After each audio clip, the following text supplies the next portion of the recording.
d'abord remercier Jean-Marie Détré de m'avoir invité et à vous tous d'être présents ce soir. Pour être très franc, je connaissais la montagne du Noir de mes années estudiantines, pour y avoir été chez des amis, mais je ne connaissais pas Arzins. Donc je suis très heureux d'être ici parmi vous et d'échanger sur les sujets sur lesquels je travaille en ce moment, que j'avais un petit peu évoqué quand j'étais intervenu à l'émission de Jean Lebrun sur France Inter. Et Jean-Marie m'avait entendu à ce moment-là et m'avait invité à Arzins, et donc me voilà ce soir. Bon, je vais présenter en 2 mots. Moi, je suis historien, je suis anthropologue, je suis éditeur. Je travaille avec l'entreprise française ou les entreprises françaises, grandes, moyennes et petites. Je fais leur histoire, je fais des livres, je fais des interventions de consultants depuis 30 ans, 35 ans. Et j'ai vu l'entreprise française changer, se mondialiser, être critiquée, se reformer, rebondir. Et donc actuellement, depuis 3-4 ans, et c'est le livre L'intelligence de l'entreprise, j'ai travaillé pour l'Institut de l'entreprise, qui est une sorte de think tank qui réunit les grandes entreprises françaises. Je réfléchis en ce moment à qu'est-ce que c'est que l'entreprise, qu'est-ce que c'est que le capitalisme. Et comme je suis un historien, j'aime bien classer et mettre un peu d'ordre dans les définitions que j'emploie et dans les concepts que tout le monde emploie, parce que souvent les gens, on évoque aujourd'hui souvent l'entreprise et on fait un petit historique avant, et souvent je ne suis pas content en disant ça ne s'est pas passé comme ça, votre vision n'est pas la bonne. Donc je vais vous livrer ma vision de l'histoire de l'entreprise et qu'est-ce qui nous a... La question importante, c'est pas ce qui a eu lieu, c'est aussi qu'est-ce qui nous arrive en ce moment, dans quel type d'entreprise, dans quel type de capitalisme nous sommes aujourd'hui. Je crois que le premier constat, c'est que l'entreprise n'a jamais été aussi présente aujourd'hui. Comme valeur, comme état d'esprit, l'entrepreneuriat, les auto-entrepreneurs. Au fond, quelles sont les formes de la vie humaine aujourd'hui, si on met de côté les formes classiques de l'État, qui échappent à l'entreprise. Même on voit des entreprises humanitaires, l'idée de la manière dont des gens s'assemblent dans une communauté ou dans une organisation pour mener un projet, et en tirer ou non une valeur, un profit, je vais revenir là-dessus, c'est devenu une forme incontournable. Moi j'emploie le terme entreprisation du monde, et c'est pas seulement la France, c'est aussi l'Europe, c'est aussi l'Afrique, c'est aussi l'Asie.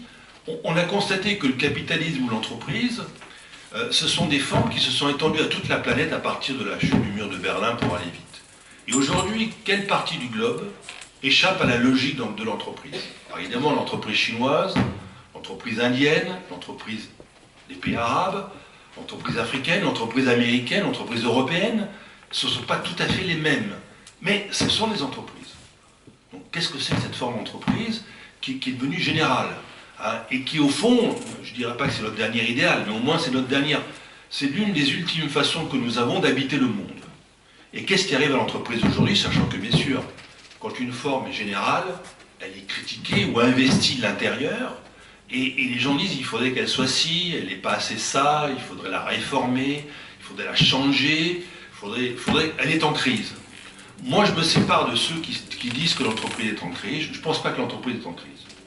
Je pense que l'entreprise n'a jamais été en aussi bonne santé parce que toutes les activités humaines aujourd'hui passent d'une manière ou d'une autre par l'entreprise, par une logique d'entreprise, qu'on le veuille ou non. Alors cette logique d'entreprise, et là on rentre dans la notion d'entreprise et de capitalisme, qui sont des choses extrêmement difficiles à définir, extrêmement complexes, et dont les définitions sont très floues. Mais grosso modo, on peut dire que le capitalisme, c'est l'économie de marché. C'est le fait que ça existe depuis 3 siècles en Occident, un peu plus longtemps en Italie et dans les Flandres. C'est le fait que des gens, dans des États, ont la liberté de vendre, d'échanger, de produire. Et que les productions qu'ils produisent et qu'ils échangent sont soumises à une loi de marché, d'évaluation de marché, d'évaluation du prix. D'ailleurs, c'est pas un hasard, c'est la notion de bourse. La bourse est un mot flamand. La première bourse, elle apparaît à Bruges au XIVe siècle. Donc, c'est l'apparition du capitalisme qui est d'abord marchand avant d'être industriel. L'entreprise, elle vient après. Que de définitions de l'entreprise.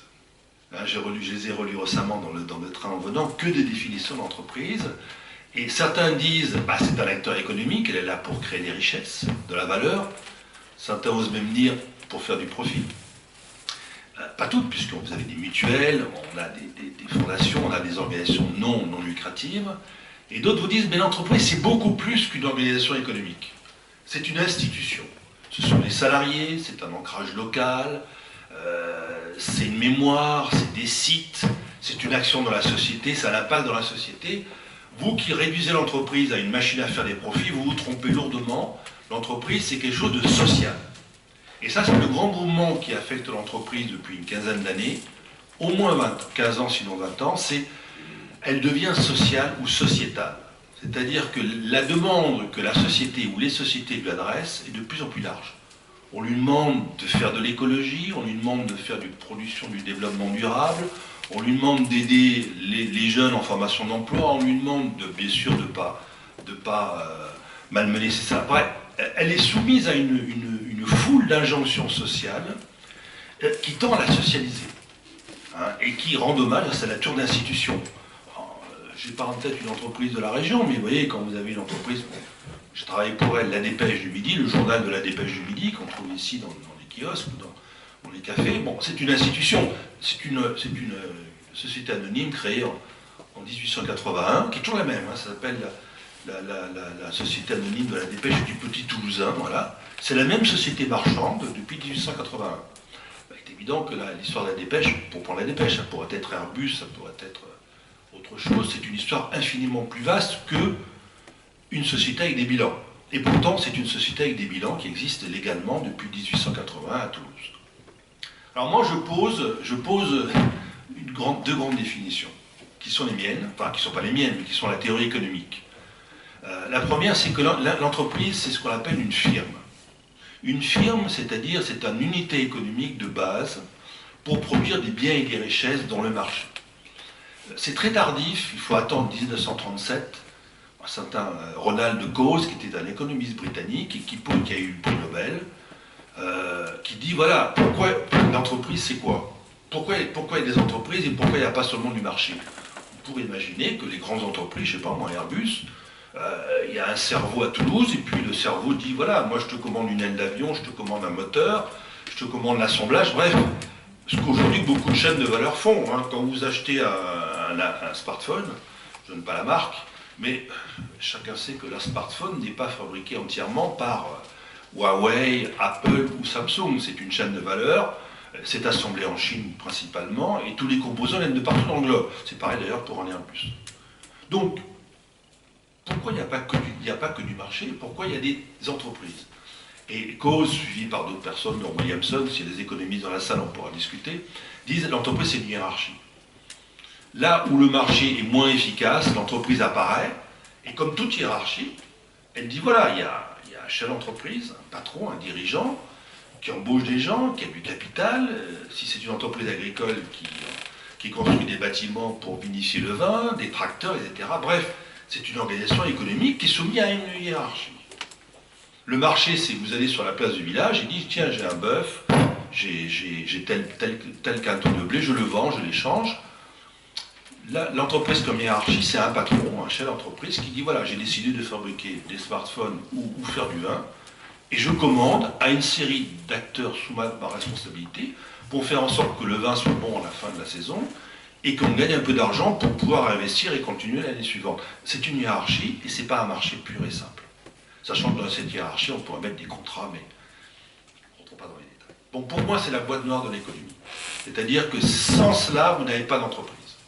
Et sans cela, on parle de choses très générales, mais on ne parle pas... Moi, je dirige une entreprise depuis 1980, à peu près. Vous voyez, toutes les années, j'ai un bilan à faire, j'ai à payer des impôts, déclarer mes revenus, et si évidemment je fais 3 ou 4 ou 5 exercices déficitaires d'affilée, je mets la clé sous la porte. Ma première mission envers et contre tout, si je veux continuer à me payer mes salariés, payer mon papier en tête, payer mon loyer, payer mes fournisseurs, c'est faire des bénéfices, un bilan d'activité positif à la fin de l'année. Je suis une entreprise de base, une micro-entreprise. C'est pareil pour la plus grande des entreprises. Et la plus grande des entreprises s'appelle Kodak, General Electric, Péchinet, Creusot-Loire. Si elle ne fait pas des bénéfices de façon régulière à la fin de l'année, elle met la clé sous la porte. Et tout le monde l'a oublié. Qui se rappelle de Kodak? Tué par la révolution numérique. Pourtant Kodak. L'entreprise est quelque chose de très mortel, parce que c'est d'abord une firme économique. Alors, au-delà de là, il y a une couche plus ou moins importante qui est l'institution entreprise. Les salariés, les syndicats, l'ancrage local, le fait que l'entreprise n'est pas que du bénéfice, n'est pas que du profit, n'est pas que de la logique économique. Et là, moi je distingue, parmi d'autres, enfin, je fais une synthèse de 4 temps de l'entreprise, qui permettent d'y voir plus clair. Le premier temps, c'est l'entreprise patrimoniale, c'est celle du 19e siècle. Le propriétaire dirige l'entreprise. C'est les grands capitalistes du 19e siècle, mais c'est aussi les entreprises patrimoniales. Combien de PME aujourd'hui, une entreprise comme LVMH, Kering, patron Bernard Arnault, patron François Pinault, ils sont propriétaires de l'entreprise, et ils dirigent l'entreprise dont ils sont les propriétaires. Ils ont 65, 70, 80% avec leur famille. Michelin est aussi une entreprise patrimoniale. Le dirigeant est le propriétaire de l'entreprise. Ou le propriétaire de l'entreprise délègue à quelqu'un de la famille. C'est l'âge principal. Et on vit toujours, faut pas se faire, pas penser que le temps change tout le temps. Hein. Il est clair que cet âge patrimonial est toujours le lot de l'immense majorité des entreprises. Et moi, je travaille dans une entreprise patrimoniale, mon entreprise patrimoniale. Il y a un deuxième phénomène qui apparaît à la fin du 19e siècle, début 20e, c'est la grande entreprise moderne. D'abord aux États-Unis, puis dans le reste du monde. Saint-Gobain, Renault, Total, L'Oréal, pour parler des entreprises françaises. Et là, des sociologues américains au début des années 30 disent, il y a quelque chose qui s'est passé, j'ai trouvé la formule très belle, j'étais aux États-Unis dans une bibliothèque de Harvard il n'y a pas longtemps, il dit, l'atome est cassé, en 1930. L'atome est cassé, c'est-à-dire que le propriétaire, l'actionnaire, n'est plus celui qui dirige l'entreprise.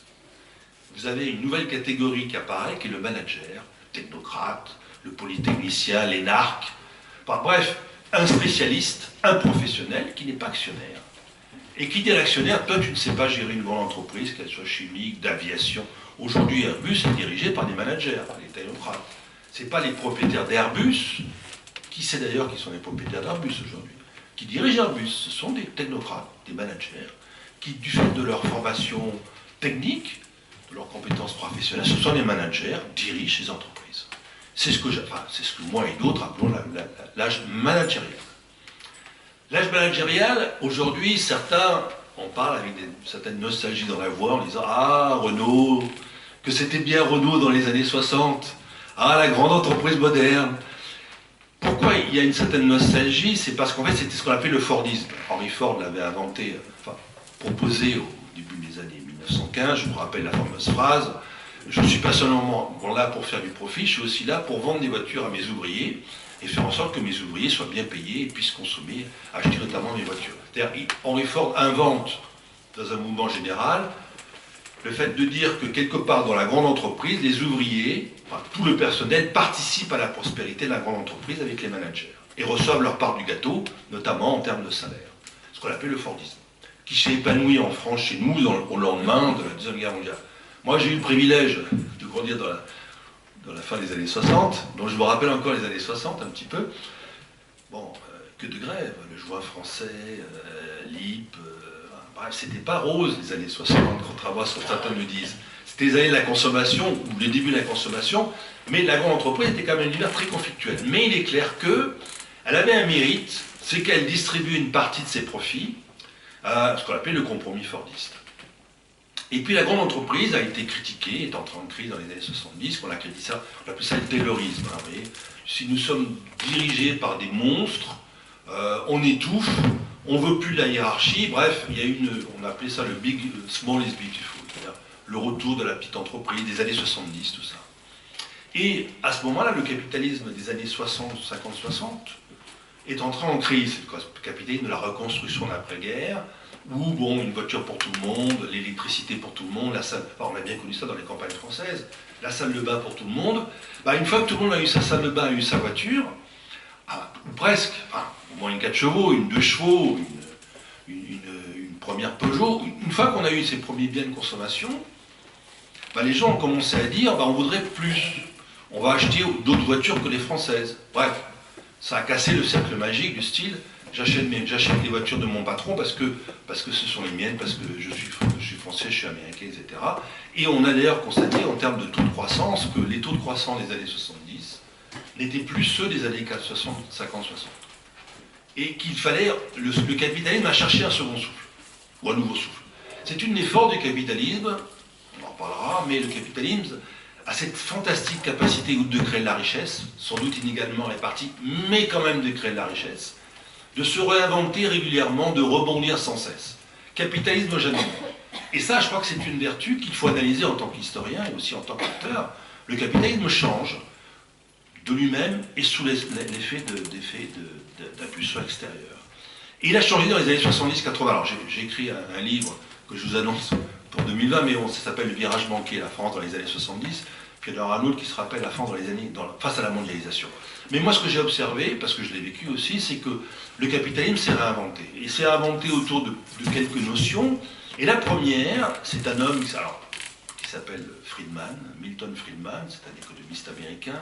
En 70, il dit à l'article du style « Les entreprises de business n'est pas là pour faire du social, n'est pas là pour distribuer des salaires plantureux aux ouvriers. Business is only here for business. » Le premier impératif, la première exigence du business, c'est de faire du business et de gagner de l'argent. Son message a été entendu 15 ans après. Article dans le New York Times 1970. Et à partir des années 80, toutes les entreprises, d'abord américaines, puis mondiales, puis françaises, commencent à se dire notre but, c'est à nouveau reproduire, extraire de la valeur pour les gens qui mettent du capital dans l'entreprise, les actionnaires. Et là, on rentre dans le troisième âge, ce que j'appelle l'âge de l'entreprise actionnariale ou financière. Âge, bien sûr, tellement critiqué, tellement décrié, mais moi, qui suis historien, moi, ce qui m'intéresse, c'est pourquoi, quand on y passe, qu'est-ce que ça veut dire y passer? Est-ce qu'on est toujours dans cet âge-là? Comment en sortir? Qu'est-ce qui se passe? Moi, ce qui m'intéresse, en tant qu'historien économique, c'est d'écrire les phénomènes. Et donc, l'entreprise actionnariale, elle apparaît dans les années 80. Elle apparaît notamment financière, avec l'explosion des marchés financiers, avec l'explosion des moyens de paiement, l'explosion des ressources pour les entreprises, qui est... Bon, je parlais récemment avec un grand patron, qui est le groupe Schneider Electric, qui me disait, quand j'ai pris le groupe Schneider Electric au début des années, c'est un ingénieur formé à l'école supérieure d'ingénieurs d'Angers, donc c'est pas un énarque, c'est pas un polytechnicien, il vit à Hong Kong, il s'appelle Jean-Pascal Tricoire, il me dit, on faisait 6 milliards d'euros de chiffre d'affaires, maintenant on fait 28 milliards. Il y a un bond en avant, multiplié par 4, colossal, qui n'a été possible que parce que l'entreprise a trouvé des fonds auprès du marché de places financières, la bourse de Paris, la bourse qui ont connu leur Big Bang. Donc il y a une explosion de la finance, et notamment grâce à cette explosion de la finance, les grandes entreprises ont pu se financer et financer l'expansion mondiale. Quand vous vous financez sur les marchés, bah vous faites appel au marché. Et donc, fatalement, vous avez un devoir par rapport à ce qui est la loi des marchés, le cours en bourse, et le cours en bourse, c'est les actionnaires. C'est un marché de valeur. C'est un marché de marché, si vous voulez. Et donc, on est rentré dans cette logique du capitalisme actionnarial. Très décrié, très critiqué, dont certains disent c'est la faute, elle a entraîné la crise de 2008. Dans cette logique du capitalisme actionnarial, moi je prends un fait, un détail, qui fait que, rappelez-vous mon atome cassé. C'est-à-dire que les actionnaires ont tiré le chef d'entreprise vers eux. Or, le chef d'entreprise, pour revenir sur lui, c'est un mandataire.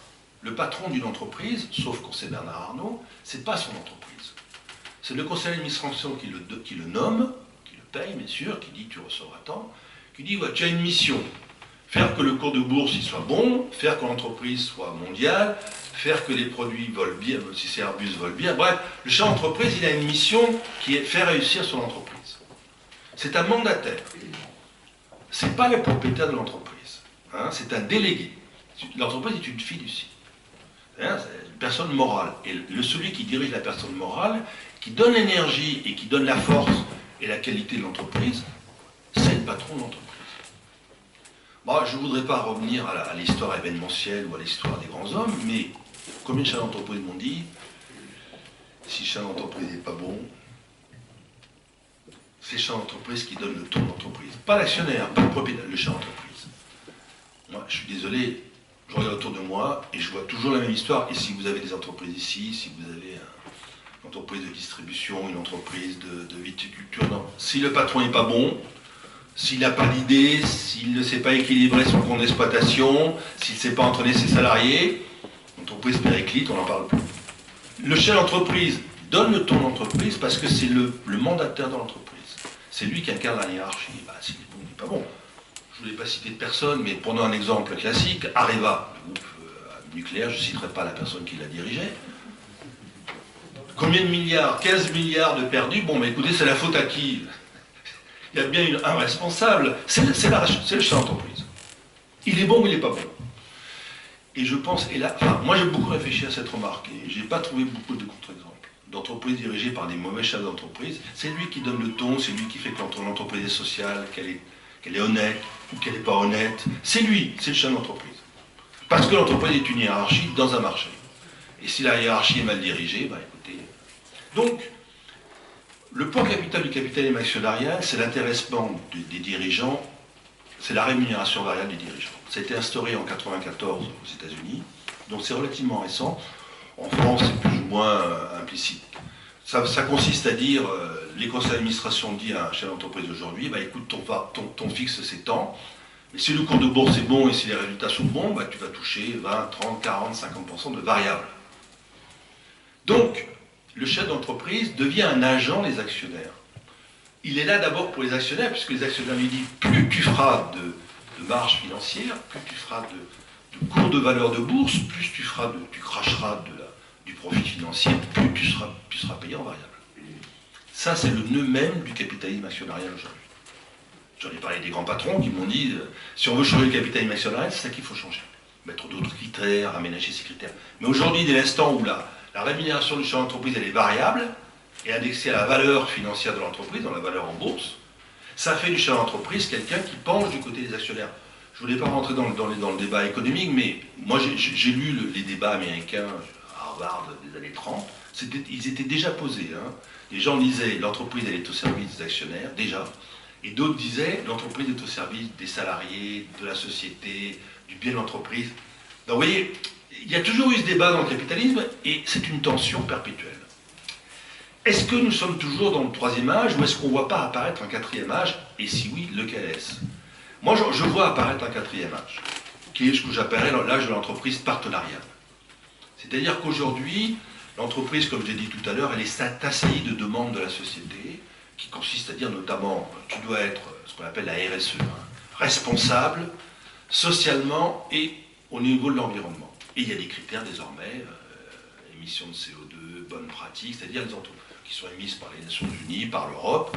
Donc les entreprises, c'est un mouvement qui date depuis le début des années 2000, hein, ça commence vers 2002-2003, donc c'est pas du tout lié à 2008, c'est-à-dire c'est un mouvement de fond, et moi à chaque fois que je vois les entreprises aujourd'hui, elles me disent, alors, pour l'exemple de Schneider Electric, puisque Schneider Electric c'est l'ancien Merlin Gerin, l'ancien Télémécanique, si certains se souviennent, ils me disent, on a installé ça en 2004. Et aujourd'hui, le chef d'entreprise de Schneider, il a un variable, bien sûr financier, mais il a 20 à 30% de son variable sur un baromètre de valeur sociale et environnementale, c'est-à-dire que les produits soient propres, la participation à la société, c'est un baromètre très précis, et donc une part du variable du chef d'entreprise de Schneider n'est pas financière. Elle est autre chose, elle est RSE. Moi, alors, c'est pas très développé, mais pour moi, c'est le futur.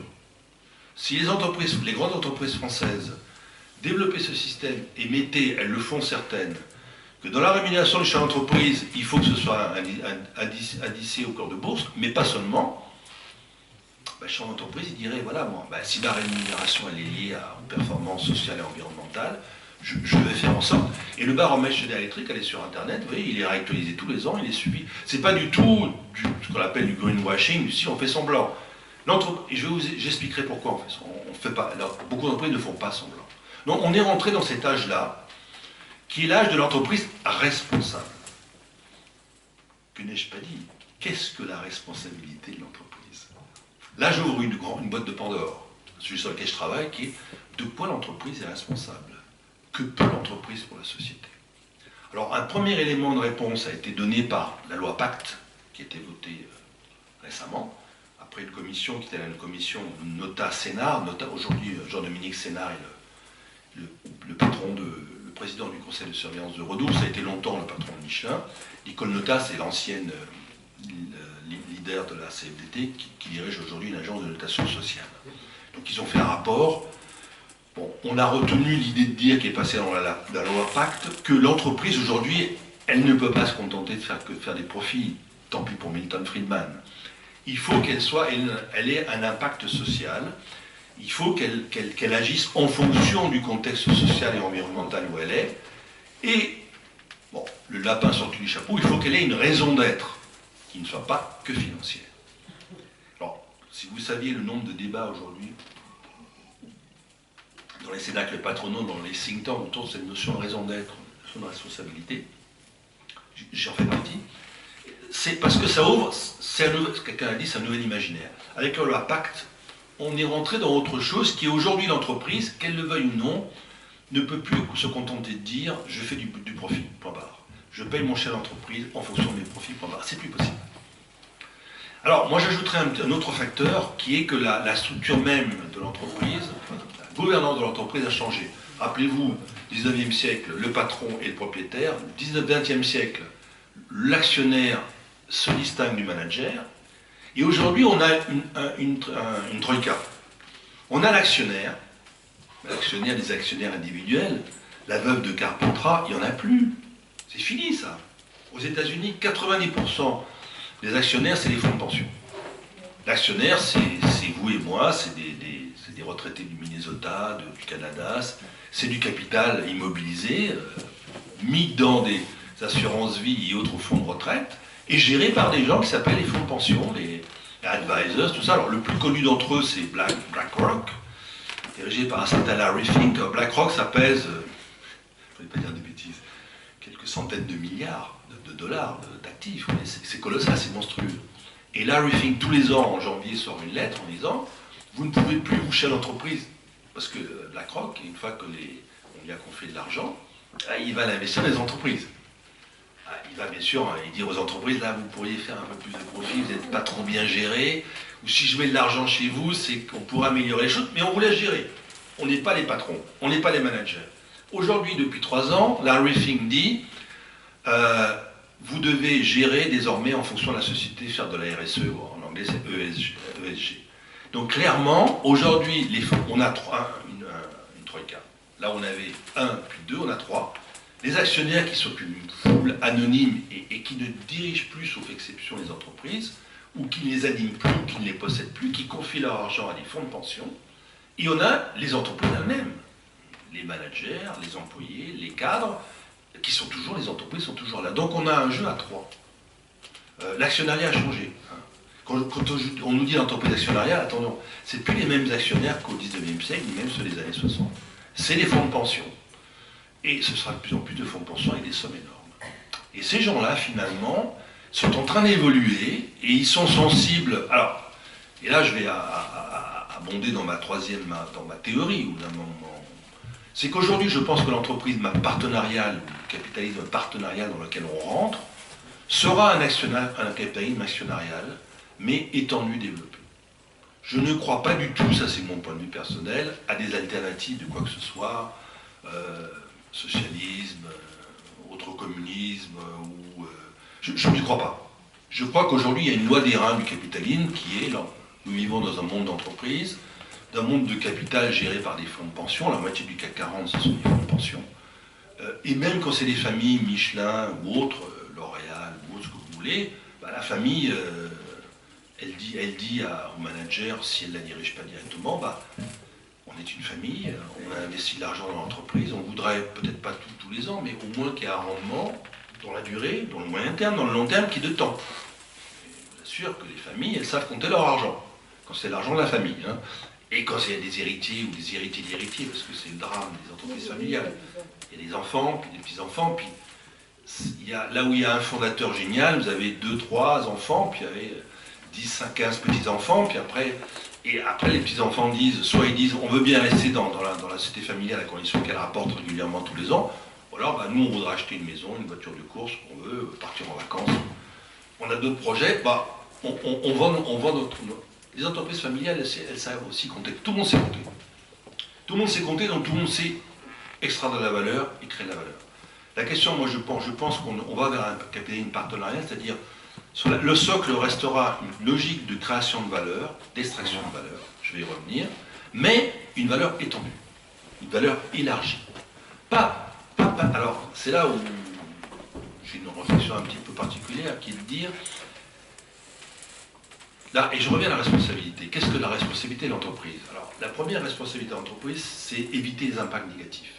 C'est-à-dire que quelque part, l'entreprise, désormais, parce qu'il y a des lois, parce qu'il y a des normes, elle sait qu'elle ne peut plus jeter dans la nature ce qu'elle produisait avant tel quel. Elle est contrainte par des dispositifs variés et divers à faire écologique, à faire durable. C'est-à-dire à intégrer dans son processus de création de valeur les impacts négatifs qu'elle a sur l'environnement. Alors vous allez me dire, M. Torres, mais oui, mais regardez les logiciels trafiqués Volkswagen, Renault, regardez la montagne d'or en Guyane, regardez toutes les entreprises qui font semblant. Moi je dis tout à fait. Et là où j'introduis une nouvelle notion, enfin j'introduis parmi nous une nouvelle notion, c'est la notion de partie prenante. La notion de partie prenante, c'est très intéressant. Elle est apparue, elle a été formulée par un manager, un penseur américain qui s'appelle George Freeman, rien à voir avec Milton Friedman. En 84, hein, il dit voilà, il y a des shareholders, c'est-à-dire des actionnaires. Moi, face aux shareholders, je propose des stakeholders, des parties prenantes. 84. Donc, en même temps que le capitalisme actionnarial apparaît une notion plus large que le seul business pour le business, qui est les parties prenantes. Et moi, aujourd'hui, les parties prenantes, ce n'est pas une notion d'une fermeté absolue, mais elle fonctionne. Vous n'avez aucune entreprise qui vous dit aujourd'hui, ben moi, j'ai des parties prenantes.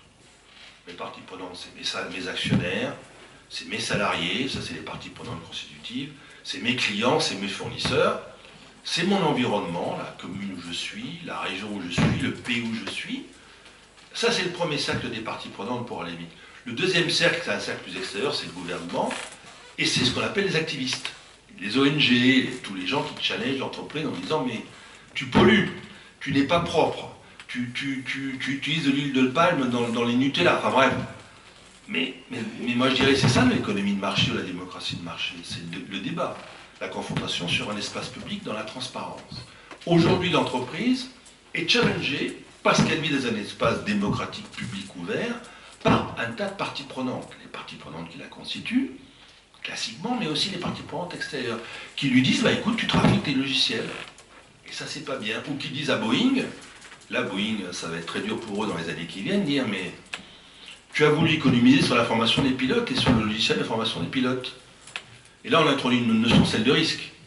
Parce qu'il y a le risque, il y a eu 2 accidents d'avion, 250 morts à chaque fois, mais le risque financier va être, et le risque d'image va être colossal. Donc aujourd'hui, l'entreprise, parce que la société lui demande de la responsabilité, au sens large du terme, elle est obligée de faire attention à son impact négatif. Si elle ne le fait pas, tant pis pour elle. Tôt ou tard, le réel se venge. Donc clairement, l'entreprise, elle doit mesurer ses risques. Mais il n'y a pas seulement l'impact négatif, il y a aussi l'impact positif, ce qu'on appelle l'investissement positif, qui est faire le bien. Alors moi, toujours mon exemple chez l'électrique, PDG, M. Tricor, me dit bah, nous, en Afrique du Sud, on ne se contente pas d'amener l'électricité dans les... On amène l'électricité dans les grandes villes d'Afrique du Sud, on amenait, lui, à travers l'Afrique du Sud, on amène l'électricité dans les villages, on aide la formation des jeunes, on lutte contre le sida, bref, on a un impact, un engagement. La responsabilité, c'est le passé, c'est-à-dire tu as fait du mal, tu as fait du tort, tu dois payer. C'est la responsabilité civile, morale. L'engagement, c'est une anticipation. J'investis dans mes actions auprès de la société ou auprès des sociétés, des communautés où je suis, et je fais le bien. Je fais une positive action. Oula, c'est quoi le bien? Qui définit le bien? Qu'est-ce que c'est qu'une entreprise éthique vertueuse? Et là, moi je pose la question qui est, est-ce qu'on ne va pas trop loin dans la responsabilité de l'entreprise aujourd'hui? Que l'entreprise a une responsabilité auprès de l'environnement, de l'écosystème, des parties prenantes où elle est, bien payer ses salariés, bien les traiter, pas les conduire à se jeter par la fenêtre comme à France Télécom, bien traiter ses fournisseurs, bien traiter ses clients, tous c'est quand même les clients qui font vivre l'entreprise. Enfin, bref, avoir un impact positif, avoir un impact qui ne soit pas négatif, c'est même un élément de compétitivité, c'est-à-dire d'abord c'est un élément de motivation interne, les meilleurs vont avoir les entreprises qui font bien, qui ont des pratiques, des bonnes pratiques, et puis bon, qui sont innovantes, etc. Donc voilà. Mais au-delà, est-ce que l'entreprise doit absolument faire le bien pour faire le bien? Elle le faisait au XIXe siècle, c'était le paternalisme. Elle le faisait à une époque où l'État était un peu défaillant, il n'y avait pas la sécurité sociale, donc, bon, je connais une entreprise qui s'appelle Lafarge, qui est un peu mal tournée en ce moment, mais Lafarge, dans la vallée du Rhône, c'est pas si loin que ça, d'ici, bah, il y a Lafarge, les pavins de Lafarge avaient fait des cités ouvrières, il y avait des assurances sociales, bref, ils faisaient en sorte que leurs ouvriers ne soient pas que des esclaves de la mine ou la carrière de calcaire. Vous voyez. À une époque où, c'est vrai, l'État-providence, le welfare state, n'était pas ce qu'il était. Aujourd'hui, est-ce que l'entreprise doit faire le bien? Est-ce qu'il vaudrait mieux pas une entreprise neutre, à condition qu'il n'y ait pas d'impact négatif, plutôt qu'une entreprise qui fasse le bien? Moi, je pose la question. Je nous pose la question je ne l'ai pas résolue, elle n'est pas résolue, c'est un débat qui est ouvert à la responsabilité de l'entreprise. Parce que certains vous disent, et si vous écoutez le PDG de la Maïf, qui est intervenu on n'arrête pas l'économie samedi matin, puis il a une interview qui est en ligne. Il dit l'entreprise doit être un acteur politique, il faut qu'elle intervienne dans la politique. Alors, il peut dire ça, c'est la Maïf, il n'a pas de compte à rendre à les actionnaires, il a le compte à rendre qu'à ses sociétaires, enfin bon. Quelqu'un m'a dit, quelqu'un d'une entreprise privée il n'y a pas longtemps, c'est très bien les mutuelles. Il y a un seul actionnaire, c'est le président. Une telle mutuelle a 14 milliards de fonds propres, pourquoi elle ne les distribue pas à ses assurés? Elle pourrait le faire, elle ne le fait pas. Pourquoi elle n'en fait pas autre chose? Elle ne le fait pas. Ils sont stérilisés, et la seule personne qui décide, c'est le président. Où est le contrôle? Où est la transparence? Il n'y en a pas. Donc moi je dirais, quand le président de la Maïf nous dit, je suis un peu provocateur exprès, pour un peu animer la fin de journée, mais il nous dit, voilà, il faut que l'entreprise soit un acteur politique. Moi je dis attention, l'entreprise c'est une boîte économique. Elle a un rôle d'institution sociale, c'est clair. Elle a un devoir de responsabilité de ne pas faire d'impact négatif sur son environnement et l'aider de certaine manière. Mais dès l'instant où elle va au-delà de ça, elle fait du lobbying, elle fait du politique, elle intervient dans la sphère politique, c'est une entreprise qui vend du tabac, pourquoi une entreprise qui vend du tabac peut faire le bien? Certaines, paraît-il, plantent des arbres en Patagonie. Bon, ils vont me dire, je vends de la mort, fumez-tu, je fais des profits, je vends de la mort, mais au moins vous savez ce que je fais. Planter des arbres, parce que ça fait Philippe Maurice ou je ne sais qui, c'est un peu tordu. Moi je pense, personnellement, il faut que l'entreprise reste ce qu'elle est. Un acteur économique dont la première vertu, c'est d'être efficace, de créer de la richesse. Pas seulement de la partager, mais d'abord le créer en amont avec l'aide de toutes ces parties prenantes. Et plus elle est vertueuse, plus elle est dynamique, plus elle est innovante, plus elle donne autonomie, plus elle bien-être, plus elle sera meilleure par rapport à ses comptes. Parce qu'elle est quand même dans une économie de marché. Puis si elle fait excusez-moi l'expression, des belles conneries, tant pis pour elle. Elle en paiera très lourdement les conséquences, et tant pis pour elle. Mais, je dirais, aller au-delà, dire l'entreprise a un devoir éthique, l'entreprise doit faire le bien, l'entreprise a un rôle politique, je pense que quelque part c'est dangereux. Il paraît-il aux États-Unis, Walmart, vous savez, c'est le grand distributeur, l'équivalent de nos Carrefour et autres champs, mais à 3 fois plus gros, 4 fois plus gros. Walmart, paraît-il, a banni dans ses kiosques, dans les supermarchés Walmart, des revues comme Cosmopolitan, parce que, paraît-il, des revues qui sont un petit peu olé olé. Attendez, au nom de quoi Walmart, on ne peut pas dire que les pratiques sociales étaient exemplaires, décrète. Et c'est le problème que d'ailleurs pose aujourd'hui le Mark Zuckerberg de Facebook. Même si, bien sûr, pas de sein, pas de figure féminine dénudée sur Facebook, on le savait. C'est facile à identifier. Mais il dit, vous voulez pas que je passe telle vidéo des terroristes, tel truc, mais au nom de quoi je vais décider que je ne peux pas passer telle image? Qui me contrôle? C'est pas à moi de le décider. Il a raison. C'est pas à une entreprise de dire là est le bien, là est le mal, moi je décide pour vous ce que vous avez le droit de consommer, ce que vous n'avez pas le droit de consommer. C'est à l'entreprise dans un espace public. Aujourd'hui, les gens veulent des produits bio, des produits sains, des produits équilibrés. C'est à elles. Certaines ne le font pas. Certaines le font de dire voilà, je fais un effort pour faire le meilleur produit. Les délivrer des consommateurs qui, au fond, m'achèteront plus que les concurrents. Ça, c'est la dynamique du capitalisme. La dynamique d'innovation et d'improvement. Excusez-moi de l'anglais. Mais la dynamique qui consiste à dire moi, je vais décider ce qui est bien ou mal pour vous, et je vais arrêter. Même, vous savez, même le débat dans un groupe avec qui je travaille qui s'appelle Safran, on a supprimé l'alcool dans les cantines depuis 10 ans. Bon, des gens comme moi ou les cadres supérieurs, ça ne les gêne pas, les ouvriers, vous les aidez. Bon, on a supprimé l'alcool. Alors, on dirait l'alcool, dans une région viticole, dire ça, c'est quand même nuisible. Au nom de quoi l'entreprise, au nom de la bonne conduite, dire voilà, désormais, vous ne fumerez plus, parce que c'est mauvais pour la santé, vous ne boirez plus d'alcool, et désormais, je vais mettre que des légumes, il n'y aura plus de viande. Attendez, c'est le rôle de l'entreprise? Non, c'est pas le rôle de l'entreprise, c'est le rôle de l'État, de la sphère publique, de la communauté citoyenne de dire, voilà, est-ce qu'il faut fumer dans les espaces publics? Est-ce qu'il faut rouler à 80 ou 90 km/h?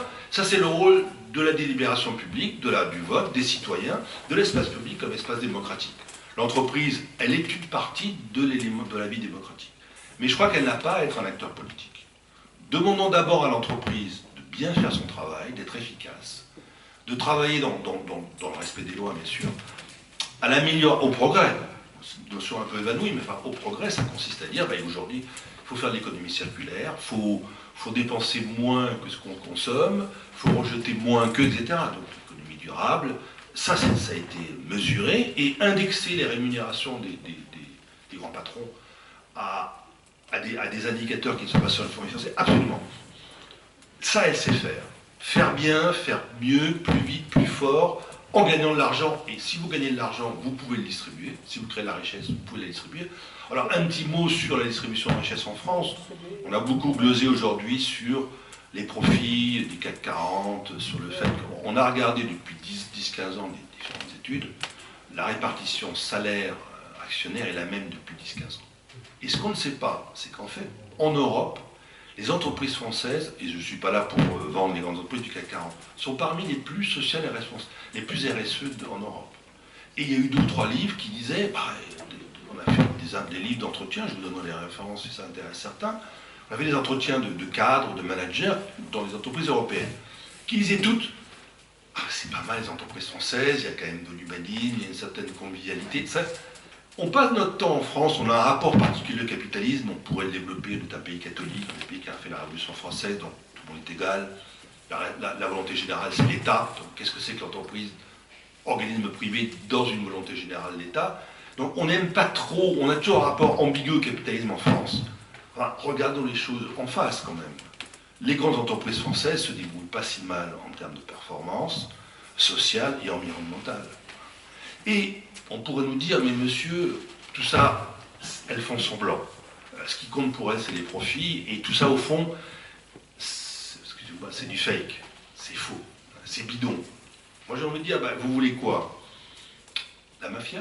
Parce que si vous enlevez l'État, et si vous enlevez des grandes entreprises soumises à un examen public, avec des ONG qui leur disent tu pollues pas, ou à des actionnaires qui leur disent écoute, il faudrait quand même un jour délivrer de la richesse, parce que les actionnaires c'est quand même des actionnaires, ce sont des gens qui ont mis de l'argent ou qui ont délégué à d'autres le choix dans une entreprise. Si on n'a pas cette sorte de jugement public, d'espace public dans la transparence, dans le débat, les journaux économiques, la presse, est-ce que cette entreprise fait bien? Pour l'exemple de Lafarge, puisque je connais très bien, j'étais récemment à l'enterrement de son président qui s'appelait Bertrand Collomb, qui était un grand humaniste, Bon, Lafarge a eu ses problèmes en Syrie, pour évoquer le problème, mais c'est un problème qui est sur la place publique. Il y a un procès, il y a des journaux, il y a des enquêteurs. On n'est pas... Un jour, un grand patron français, qui était Michel Perrault, m'a dit, vous savez, la différence entre les entreprises occidentales et les entreprises, d'ailleurs, russes, chinoises ou autres, c'est l'état de droit. En Russie, vous pouvez être emprisonné du jour au lendemain en étant patron ou investisseur d'une société, c'est arrivé. Il n'y a pas en Chine, c'est pareil. Vous savez, en Chine, le PDG de Fosun qui contrôle le club Méditerranée a disparu pendant 1 semaine. 2 semaines. On ne savait pas où il était. Disparu. Puis il est réapparu. On a dû lui expliquer pendant 2 semaines, je ne sais où, qu'il valait mieux que ne fasse pas de vague. C'est comme le président vous savez, Interpol, le chinois, qui a disparu brutalement. Ce ne sont pas les états de droit, ce sont les capitalismes. Et pas des capitalismes de marché imparfaits, mais pas des économies de marché libérales et démocratiques. La force d'un espace public démocratique, c'est ça, c'est le contrôle, c'est la transparence. Lafarge est en Syrie, laisse tourner une cimenterie dans une zone contrôlée par l'OI, écoutez, il y a des lois, il y a des sanctions, il y a de la presse, il y a des enquêteurs, c'est l'espace public. Je pense que... Et donc, si on enlève ça, et si on dit les entreprises, au fond, c'est le mal quelque part, c'est la banlieue de Naples, il n'y a pas de loi, les ordures, vous les mettez où vous voulez, c'est le rapport du plus fort. Et puis si vous faites un peu de vague, tata, 2-3 coups de revolver, vous disparaissez. C'est le rapport de force pure. Aujourd'hui, une entreprise dans une économie développée, une l'économie de marché démocratique libérale, elle doit rendre des comptes. Elle doit rendre des comptes. C'est une distinction que je voudrais te faire pour terminer, c'est-à-dire que la langue anglaise fait, mais que ne fait pas la langue française, c'est la responsabilité. En anglais, vous avez accountability et liability. Liability, si rendre des comptes, ça veut dire, bah, vous avez fait, c'est bien, c'est mal, vous rendez des comptes. Et on rend des comptes tous les ans en termes financiers. L'accountabilité, c'est autre chose. On pourrait traduire ça par redevabilité, c'est-à-dire que l'entreprise, elle est redevable envers la société d'un certain nombre de devoirs, de missions. Elle a du pouvoir dans l'espace public, donc elle est redevable. Elle ne doit pas trop polluer, elle ne doit pas faire trop si. Mais c'est fantastique d'avoir le fait de dire qu'on a posé ces notions et on peut demander aux entreprises, on peut leur demander des comptes. Les actionnaires, la presse, les clients, on peut demander des comptes à Volkswagen s'ils trafiquent ses logiciels. On peut demander des comptes à Boeing, on peut demander des comptes. Dans un État non démocratique, on ne peut pas demander des comptes. Pas de transparence.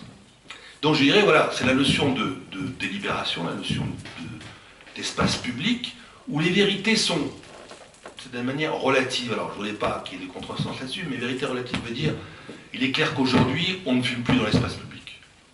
Il y a 20 ans, 30 ans, vous regardez les anciens films, tout le monde avait la clope au bec. Aujourd'hui, c'est plus possible. La société a changé, ses règles morales ont changé, il y a eu des lois. Appliquons les lois, la société a changé.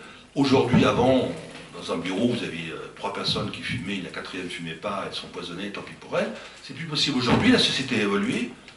La vérité concernant une dimension de pollution qui est le tabac a changé. L'entreprise, elle a suivi.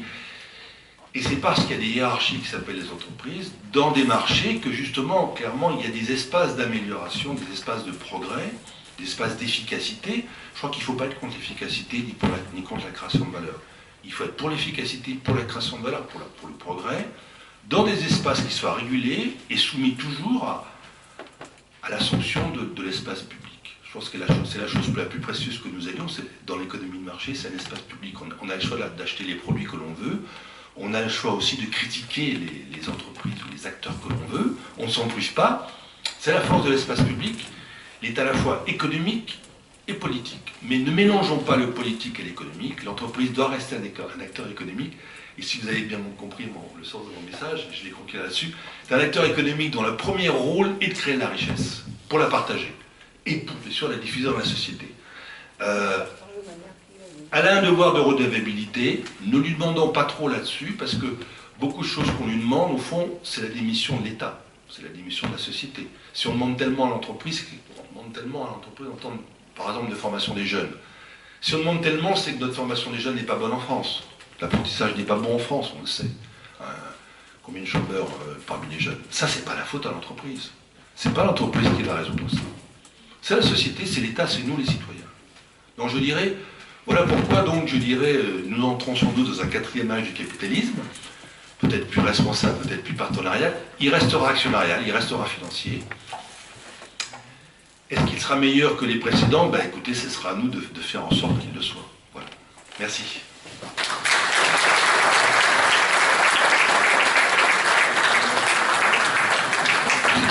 Toutes les questions sont bien sûr les bienvenues, et bien sûr toutes les contestations sont bien sûr les bienvenues. Voilà. Tout de suite. J'ai même pas le temps de poser la mienne. Non. Bonsoir. Il y a énormément de choses que vous avez dites qui m'ont fait bondir. Vous avez terminé là en disant qu'il ne fallait pas confondre entreprise et politique. Sauf que vous savez les centaines, voire les milliers de lobbyistes qu'il y a à Bruxelles. Donc la politique et l'entreprise, ça se confond, qu'on le veuille ou non. Vous avez parlé d'Areva. En disant que la personne en charge avait fait des milliards, on le sait, mais il y avait bien là entreprise et politique. Sans la politique, Areva, ça ne serait pas ce qu'il en a été. Donc, c'est pas dissociable, à mon avis. Vous avez raison. La question, je crois comment répondre les choses. Que l'entreprise, parce qu'elle a du pouvoir matériel, dès l'instant où vous vendez des millions de yaourts, dès l'instant où vous fabriquez des centrales nucléaires, vous avez un impact politique, c'est clair. C'est clair. autant l'admettre, et autant, si c'est des lobbying, moi je ne suis pas contre le lobbying, puisque c'est jamais que des jeux d'intérêt, le lobbying. C'est des jeux d'intérêt, politique je ne sais pas, c'est des jeux d'intérêt, que les lobbyistes fassent ça en toute transparence, qu'on les encadre, qu'on les contrôle tout à fait, et qui fassent aux lobbyistes des ONG autant que l'on veut, et qui disent, voilà, il y a eu d'ailleurs un très bon débat pour de Monsanto, de glyphosate, il y a eu un débat dans la société pour dire glyphosate, pas glyphosate. C'était un débat, je ne sais pas quelle est la vérité qui va en sortir, mais ça a été un débat ouvert où tout le monde a pu se faire son opinion et où les médias ont été assez ouverts.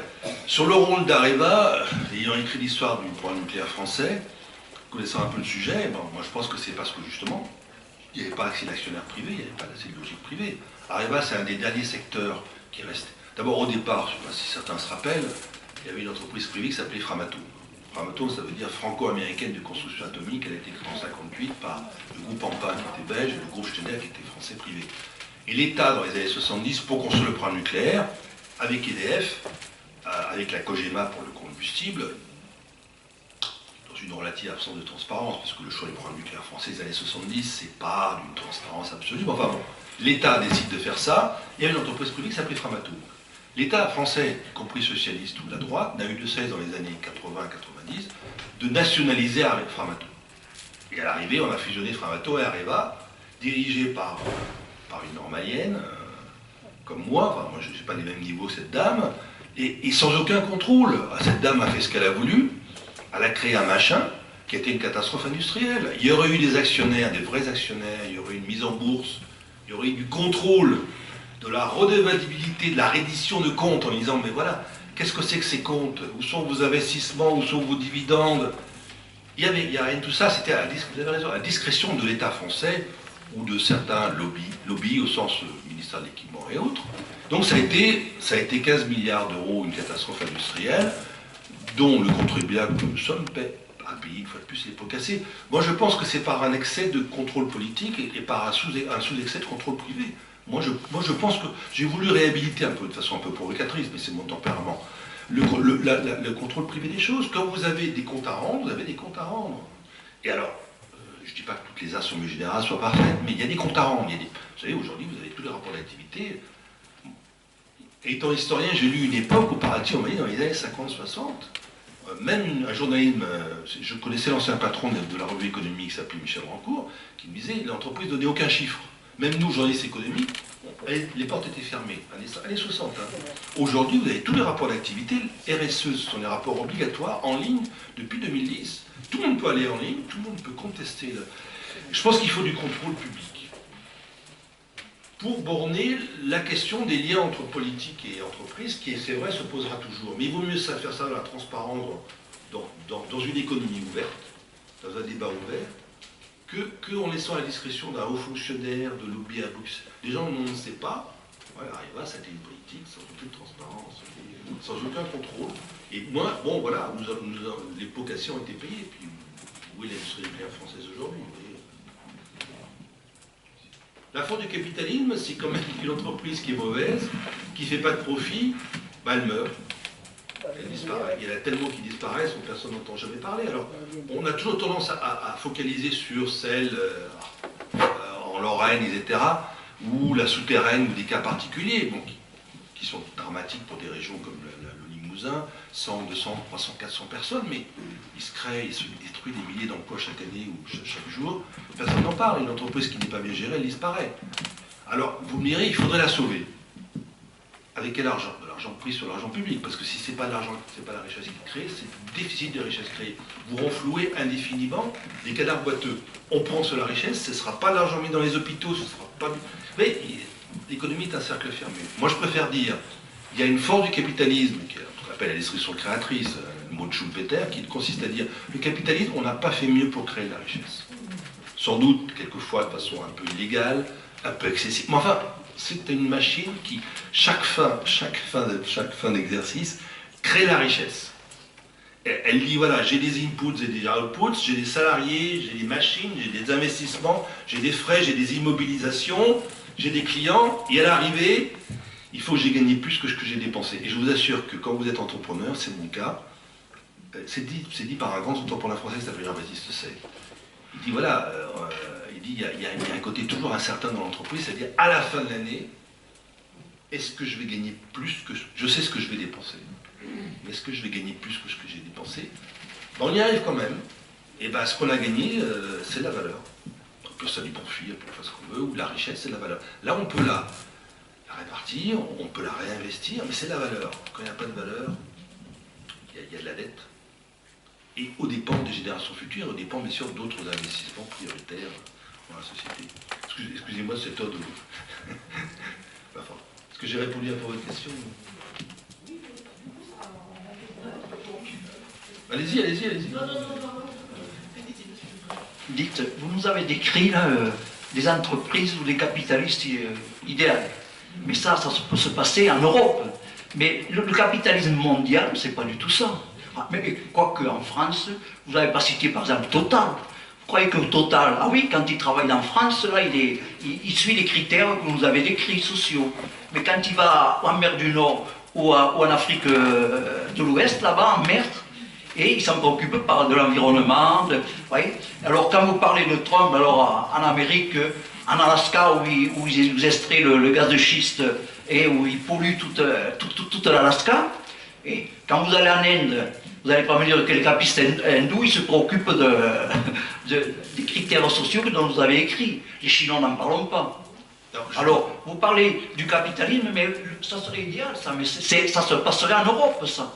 Et encore. Je suis tout à fait d'accord avec vous. Mais attendez, moi je distingue le verre à moitié plein et le verre à moitié vide. Le verre à moitié plein, c'est quoi? C'est la réalité. Il y a des capitalismes. Et c'est le futur qui nous attend. Il y a le capitalisme européen. Il a des défauts, je vais y revenir. C'est Total, c'est L'Oréal, c'est ce que vous voulez, c'est bon. C'est nous, c'est moi. Excusez-moi. Laissez-moi terminer. Ce capitalisme européen. Il y a d'autres capitalismes, je suis tout à fait d'accord avec vous. Le capitalisme chinois, le capitalisme indien, le capitalisme indonésien, le capitalisme arabe, le capitalisme russe, le capitalisme américain. Attendez, qu'on le veuille ou non, ils sont là. Et si on ne s'unit pas au niveau européen, si le capitalisme européen ne prend pas conscience de ce qu'il est, de ses forces et de ses faiblesses, de ses qualités aussi, je vais revenir sur ses défauts aussi, mais nous sommes écrasés, nous n'existons plus. Alors après on pourrait dire, donc, reconstruisons un monde idéal. Non, moi je vois le monde tel qu'il est. Aujourd'hui, le monde qu'il est, le monde multilatéral de l'après-45, dominé par les États-Unis et par l'Union soviétique quand elle existait, c'est fini.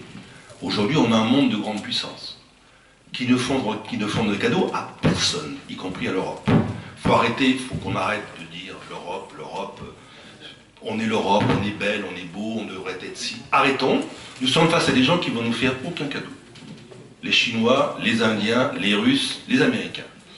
Et donc, disons-nous, qu'est-ce que c'est que le capitalisme européen? Écoutez, moi, je ne connais pas de capitalisme plus social que le capitalisme européen. Qu'il soit danois, qu'il soit suédois, qu'il soit allemand, même espagnol et même italien. Je ne connais pas de plus, et surtout français, je ne connais pas de plus social qui fasse de l'État-providence, de la protection sociale, qui traite relativement bien ses salariés. Alors, vous me dites Total. Moi, c'est ce que j'ai dit tout à l'heure, je pense que le capitalisme, au moins européen, est dans une logique, on l'a obligé à rentrer dans une logique vertueuse, avec la RSE, depuis 10-15 ans. Vous savez, il faut regarder tous les trucs de l'ONU, les trucs de l'Europe, qui consistent à dire Global Impact, vous devez être vertueux. Au départ, ça les a emmerdés. Excusez-moi l'expression, ça les a emmerdés. Qu'est-ce que c'est que ces règles qu'on nous impose? Ça les a emmerdés, puis il y a bien sûr des petits malins qui ont triché. Mais la majorité, parce que aussi elles ont des salariés, elles ont des cadres, elles ont des managers qui disent ce serait bien qu'on soit plus efficace, qu'on pollue moins. Et donc, nolens volens, elles ont fait des efforts. Elles se sont. Je crois qu'on ne peut pas dire que les entreprises, les grandes entreprises européennes, notamment françaises, n'ont pas fait d'efforts. Et que Total pollue comme il polluait il y a 30 ans, c'est pas vrai. Parce que la société a changé, parce que les exigences ont changé. Prends l'exemple de Lafarge. Je connais très bien Lafarge. Lafarge, à un moment donné, aujourd'hui on ne parle plus de Lafarge parce qu'elle n'existe plus, c'est Lafarge Holcim, c'est suisse, puisqu'il y a eu l'histoire en Syrie. Moi, j'ai travaillé avec Lafarge depuis les années 70. Lafarge avait beaucoup d'usines de ciment, on se rappelle peut-être de ça, parce qu'il fallait reconstruire la France. Et puis quand la France a été reconstruite, qu'est-ce qu'on fait des usines de ciment et des carrières? Vous avez entendu parler, vous, des carrières de Lafarge, des usines de Lafarge qu'on a fermées? Personne n'en a jamais entendu parler. Moi, je vais vous dire ce qui s'est passé. On a fait des fermetures tout à fait généreuse, des plans sociaux, les gens sont partis à la retraite, on a fait des plans de reconversion, c'était des années 80, hein, 82, 83, 80, c'était pas aujourd'hui. Hein. Les carrières ont été rebouchées, digitalisées, verdies. On n'a jamais entendu parler de Lafarge parce que Lafarge a fait bien les choses. Là, on entend parler de Lafarge aujourd'hui parce qu'il y a une usine en Syrie. Donc les entreprises françaises ou européennes, elles font des efforts. Pas parce que pas parce qu'elles sont vertueuses et pas parce qu'elles sont là pour faire le bien. Parce que clairement la société leur demande des comptes, c'est la responsabilité dont je vais parler, les contrôles sur leurs comptes leur exigent de dire, bah aujourd'hui, pendant l'exemple des femmes, c'est sûr qu'aujourd'hui les femmes sont moins bien payées encore que les hommes dans les entreprises, et qu'il n'y a pas la parité, c'est pas normal. Et qu'il faut qu'il y ait une pression. Alors on ne va pas dire c'est affreux, elles sont méchantes, non, non, arrêtons, faisons une pression. C'est à la société de faire une pression continue, sans jamais relâcher son effort, pour faire encore qu'on y, pour prendre l'exemple des, ça pourrait parler aussi d'autres catégories sociales, elles fassent un effort, et elles le font cet effort. Moi je préfère que cet effort se fasse dans le cadre d'une société démocratique régulée, dans le cadre d'entreprises responsables, bien organisées, plutôt que dans le désordre total du Bangladesh ou de la banlieue de Naples. Je préfère que ça se fasse, je préfère qu'on demande à Total les comptes, et que Total entraîne un peu la patte, parce que quand même, je suis désolé pour Total, mais on a quand même des voitures, on met l'essence dans les voitures, elle vient nous cette essence. Si vous voulez, on devient tous vertueux. On arrête, on revient à la utilisation du cheval. Si vous voulez, on peut le faire. On arrête de rouler en voiture. Mais il y a toujours de l'essence, donc il y a toujours des majors pétrolières, il y a toujours de l'extraction pétrolière. Mais on peut demander aux majors pétrolières, notamment françaises, de faire tous les efforts d'environnement nécessaires. Et quand elles ne le font pas, moi j'ai critiqué Total quand ils avaient ce projet au large de la Guyane. C'était pas compatible avec les engagements que Total se donne. Vous savez, dès l'instant où vous prenez des engagements, les gens vous disent, mais vous avez dit que vous allez faire ça, pourquoi vous ne le faites pas? Moi je pense que c'est parce qu'il y a une société ouverte et de compétition et de concurrence que les choses peuvent avancer, évoluer. Je vous prends un exemple anti-monopole, c'est la SNCF. Moi je suis un banlieusard, je prends la ligne D, tous les matins j'ai pas de voiture. Et je peux vous assurer que c'est l'enfer. Et je suis sur la ligne D, mais d'autres sont sur la ligne B ou la ligne A. C'est l'enfer. Et là, c'était hier, je rentrais dans les détails. Le train, messieurs, mesdames, le train pour Corbeil-Essonnes a été annulé parce qu'il n'était pas prêt à temps. Pas un mot d'excuse. Pas jamais un mot d'excuse. Jamais un mot d'excuse. Attendez, moi je paye des impôts. Moi je paye mon ticket en tant que voyageur SNCF. Je paye la SNCF parce qu'en tant que contribuable de la région Île-de-France, je paye au transport d'Île-de-France. Et je paye aussi mes impôts en tant que citoyen français. Il y a un monopole. Alors, il est peut-être pas, je ne sais pas s'ils font des profits, je ne sais pas qui. Mais ce monopole-là, ce souci n'a rien à faire des usagers. Il s'en fiche complètement. Il faut vous donner d'autres exemples. Ben, moi, je dirais de la concurrence, du contrôle, de l'ouverture, de la mise en compétition, qu'on puisse comparer, qu'on puisse juger, qu'on puisse voter, qu'on puisse dire j'aime ce yaourt, je n'aime pas ce yaourt, je passe au soja. C'est ça la société ouverte. Voilà le point de vue que je défends. Et pas le point de vue où une institution, quelle qu'elle soit, politique ou pas, vous oblige à un point de vue, enfin, son pouvoir vous contraint sans qu'il y ait de contre-pouvoir et sans qu'il y ait de contrôle.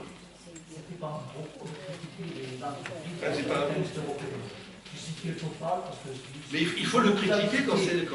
Oui, là, pourquoi ils font des efforts? Pourquoi? Parce que c'est commercial. Évidemment. Mais par contre, vous avez cité General Electric. Depuis quand General Electric, c'est une compagnie française? Ça a été racheté par General Electric? Non, le problème General Electric, vous évoquez quand General Electric rachète les turbines Alstom, tout ça. Je ne sais pas quoi vous dire sur ce dossier. C'était employé, moi, General Electric. Non, le problème de certains dossiers industriels français, c'est que, parce qu'ils sont très visibles, très médiatiques, l'État intervient, et à un moment donné, on dit Alstom, il faut sauver Alstom, il faut que les TGV, on commande des TGV, c'est pas viable économiquement.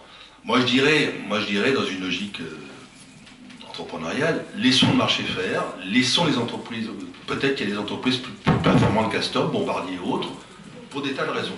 Quand l'État dit je vais à tout prix refinancer, faire en sorte qu'une entreprise dure, est-ce que c'est bien, est-ce que c'est au détriment d'autre chose? Enfin, c'est mon point. On parle. Ah bon. Bonjour. Moi, je voulais simplement vous demander, qu'est-ce que vous pensez des banques et des banquiers? Est-ce que vous pensez que ce sont des entreprises à part entière, comme les autres? ou est-ce qu'ils passent leur temps à faire du pognon, bêtement d'ailleurs? Et la plupart du temps, quand vous parlez des fonds de pension américains, on est toujours tributaire des fonds de pension américains.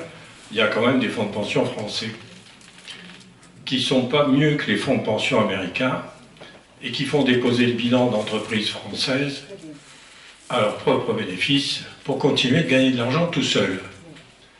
Est-ce que vous pensez qu'on ne confond pas la fin et les moyens? On a toujours dit que la fin des moyens justifiait la fin ou la fin justifiait les moyens.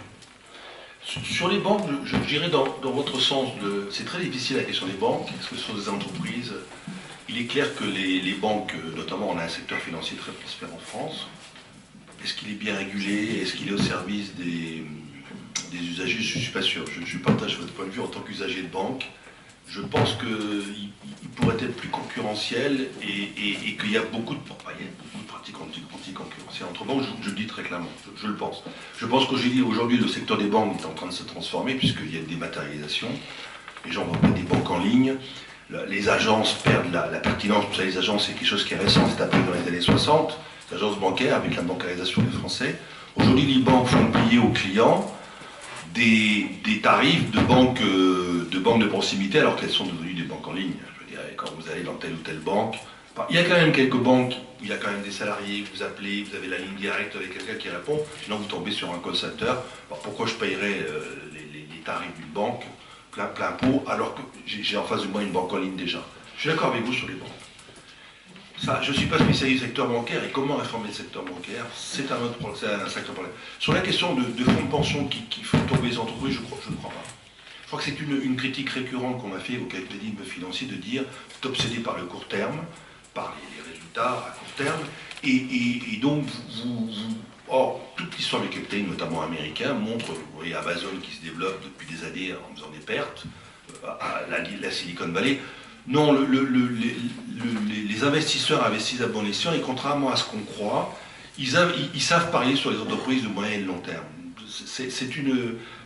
Je ne crois pas. Alors l'idée de dire que les actionnaires obligent les entreprises à déposer leur bilan parce qu'elles ne font pas, non, ça je ne crois pas. Je pense que souvent d'ailleurs, ce qu'on appelle le private equity, qui n'est pas les banques, qui est de l'investissement privé, en disant je rentre au capital de telle entreprise, je vais en sortir 3, 4, 8 ans plus tard en l'ayant aidé à se développer, c'est vrai qu'il y a des pratiques un peu limites. C'est vrai aussi que les gens du private equity mettent de l'argent les fonds propres. C'est-à-dire c'est pas de l'argent prêté comme ça, c'est du fonds propre.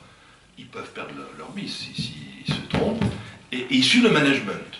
Et ils l'obligent à être vertueux. Et ça marche. Moi, je prends un exemple qui est public, c'est Sodial. Moi, j'ai fait l'histoire de Sodial, c'est Yoplait Candia, j'ai fait 2 fois en 1994 et en 2004, en 2008. Et à un moment donné, Sodial allait très mal et a failli être... enfin, les banques, je ne cite pas la banque, une banque française leur a dit, vous êtes à la ramasse.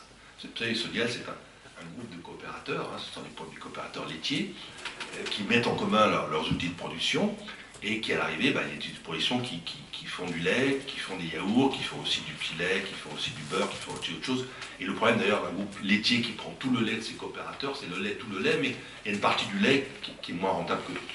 La plus rentable, c'est les yaourts, bien sûr. Le lait lui-même de consommation est en baisse en France. Et donc la banque en question lui dit, vous êtes à la ramasse, vous allez mourir, vous allez crever. Et là, quelqu'un les conseille, leur dit, voilà, vous avez un actif qui vaut quelque chose, c'est la marque Yoplait. Je vous propose de faire un montage, alors, vous ne voulez pas que les montages sont trop compliqués, mais vous vendez, vous cédez l'usage de la marque Yoplait, vous gardez 50% de la propriété, à un fonds d'investissement qui est Paribas PAI, PAI Partners, et ils vous redressent la marque, et après, vous êtes libre de racheter les 50% que vous avez cédés, ou elle sera cédée à un autre groupe. Et vous gardez toujours la propriété de 50% de la marque. Et ça a marché en ce sens que PAI a bien géré Yoplait, a redressé une marque qui était quand même en déshérence. Parce que ses propriétaires, les coopérateurs, ne savaient pas gérer Yoplait. Bon, on va dire les choses.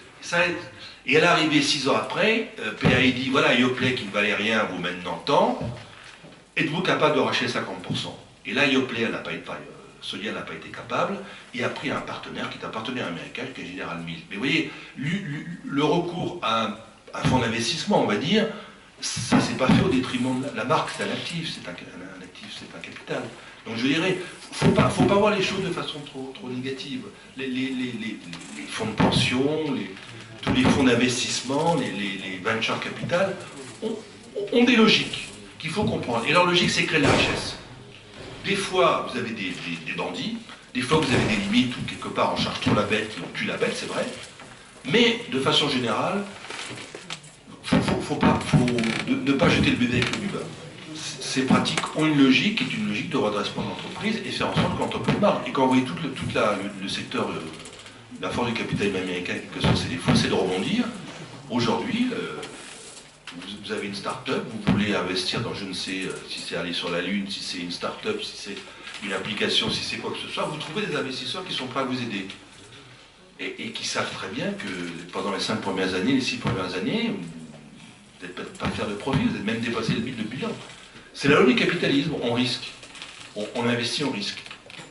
Voilà. Je ne voulais pas être lénifiant. Bonsoir. Vous parlez beaucoup d'entreprise, mais pas beaucoup de travail. Il me semble qu'une entreprise sans travail ne fonctionne pas réellement. Il me semble que le travail est de moins en moins rémunéré et que la spéculation, la finance est de plus en plus rémunérée. Il y a un deuxième, ça c'est une petite remarque, il y a un deuxième point éventuellement, ou si vous voulez, vous pouvez commencer par... Non, je ne crois pas que le travail soit mal rémunéré, c'est qu'en fait, il y a un mouvement historique de fonds qui est dramatique pour la classe ouvrière, pour l'école bleue, qu'elles sont partout dans le globe, notamment dans les pays développés, c'est que les emplois de l'après-guerre, les emplois d'école bleue, les OS, ne sont remplacés par des robots et par des machines. Et qu'avant, c'était Renault, enfin, c'était la chaîne, hein, c'est-à-dire, on avait besoin de gens en col bleu qui fassent les travaux de force. Et je te vise le truc, hein, c'est Charlie Chaplin. Vive le capitalisme de cette époque. Bon, n'exagérons pas, c'était les temps modernes, c'était la chaîne. On a moins besoin de ces gens-là aujourd'hui, parce que la nature même de l'industrie a changé. Allez dans une usine moderne aujourd'hui, vous n'avez plus de 1000 personnes, vous avez plus de 1000 personnes. Ça n'existe plus. Depuis 30 ans, personne ne s'en est aperçu, mais c'est pas grave. Vous avez des 100, 200, 150 personnes maximum devant des écrans qui suivent un process. Et leur job, que ce soit par exemple, pour l'exemple d'une usine qui fait de la bière, hein, par exemple, vous avez des grandes machines, hein, puis le rôle du process, c'est qu'il faut le lancer, donc il faut qu'il soit paramétré, de temps en temps le process se bloque, etc. Donc on répare, on entretient. Mais aujourd'hui, le travail manuel, le travail de force que faisaient les ouvriers du XXe siècle, c'est fini. Et donc il y a une migration vers le travail intellectuel, le travail d'école blanche, le travail des ingénieurs. Il y a toujours du boulot pour les ingénieurs, et aujourd'hui, il n'y a pas de chômage chez les ingénieurs, hein, ni chez les managers. Mais aujourd'hui, il y a un problème colossal en France et partout dans le monde, notamment en France. Il faut reformer les gens au job d'aujourd'hui et de demain. Parce que, et c'est le problème de la classe ouvrière occidentale dans tous les pays développés, qui est qu'aujourd'hui, il n'y a plus de travail. Ces travaux d'avant, il n'y en a plus. Il n'y en a plus assez. Il n'y en aura plus assez. Alors, faisons un peu de politique. Hein. Monsieur Macron, à un moment donné, il y avait des abattoirs qui s'appelaient GAD. Ça se passait en Bretagne, il n'était pas président de la République, il était ministre de l'économie. Et il a eu la malchance de dire, mais 900 personnes, et GAD déposait son bilan. 900 personnes qui n'avaient aucune qualification et qui étaient illettrés. Il n'a pas dit analphabète, il a dit illettrés. On est tombé sur M. Macron qui depuis a réussi, est allé encore plus haut, parce qu'il a dit la vérité. Mais comment une entreprise de 900 personnes sans aucune qualification peut continuer au XXIe siècle? Alors oui, si vous voulez, on va tous manger de la viande rouge 3 fois par jour, dans les conditions horribles que sont les abattoirs, disons-le. Pas seulement pour les animaux, mais aussi pour les... C'était sur France Culture il y a 2 semaines, il faut écouter France Culture à 17h, il y avait une série de reportages sur les abattoirs, sur les ouvriers des abattoirs. Les gens sont usés, vous voyez. Ouais. Et ça, c'est physique. C'est pas le boulot d'aujourd'hui et de demain, ça. Il faut reformer tous les gens. Et ça, nous avons un problème en France, c'est qu'on ne sait pas le faire. Le problème de la France, c'est pas le capitalisme. Hein. Le problème de la France, c'est former les jeunes qui sont en train d'apparaître sur le marché du travail, notamment les jeunes, des jeunes à des travaux manuels, des travaux manuels et intellectuels de demain. Et ça, la France a du mal à le faire. Et moi, je vous propose une solution, c'est l'apprentissage. L'Allemagne a 1 million d'apprentis, 65% des gens dans les entreprises passent par l'apprentissage, et des chefs d'entreprise viennent de l'apprentissage, y compris en Suisse. Vous savez, la Suisse était au même niveau que la France il y a 30 ans. Hein. Aujourd'hui, vous faites la différence entre le franc suisse et l'euro, hein. Il n'y a pas photo. Allez demander aux gens de la frontière suisse. 60% des ouvriers, des employés, des contremaîtres passent par l'apprentissage en Suisse, 70% en Allemagne. Je ne suis pas sûr absolument des chiffres. En France, c'est 20%, 30%. Pour une raison très simple. Il n'y a rien à voir avec le capitalisme. C'est qu'en France, c'est beaucoup plus noble d'avoir fait une école de prestige. Et qu'en France, le travail intellectuel, le diplôme, l'apprentissage, mais c'est fait pour les gens qui ont échoué. Tant qu'on raisonnera comme ça en France, on aura un problème de travail, d'amélioration du travail. Parce que la vraie question de dire, c'est la qualification du travail, c'est aussi la façon dont on va payer les gens. Si c'est du travail sous-qualifié, on ne pourra pas les payer plus que du travail sous-qualifié. Quelles que soient les exonérations de charges qu'on mettra sur les bas salaires. Oui, Mais il y avait une deuxième partie de la question. Ouais, j'avais une petite... Donc du coup, on n'a plus trop besoin de travail, plutôt d'un effort intellectuel.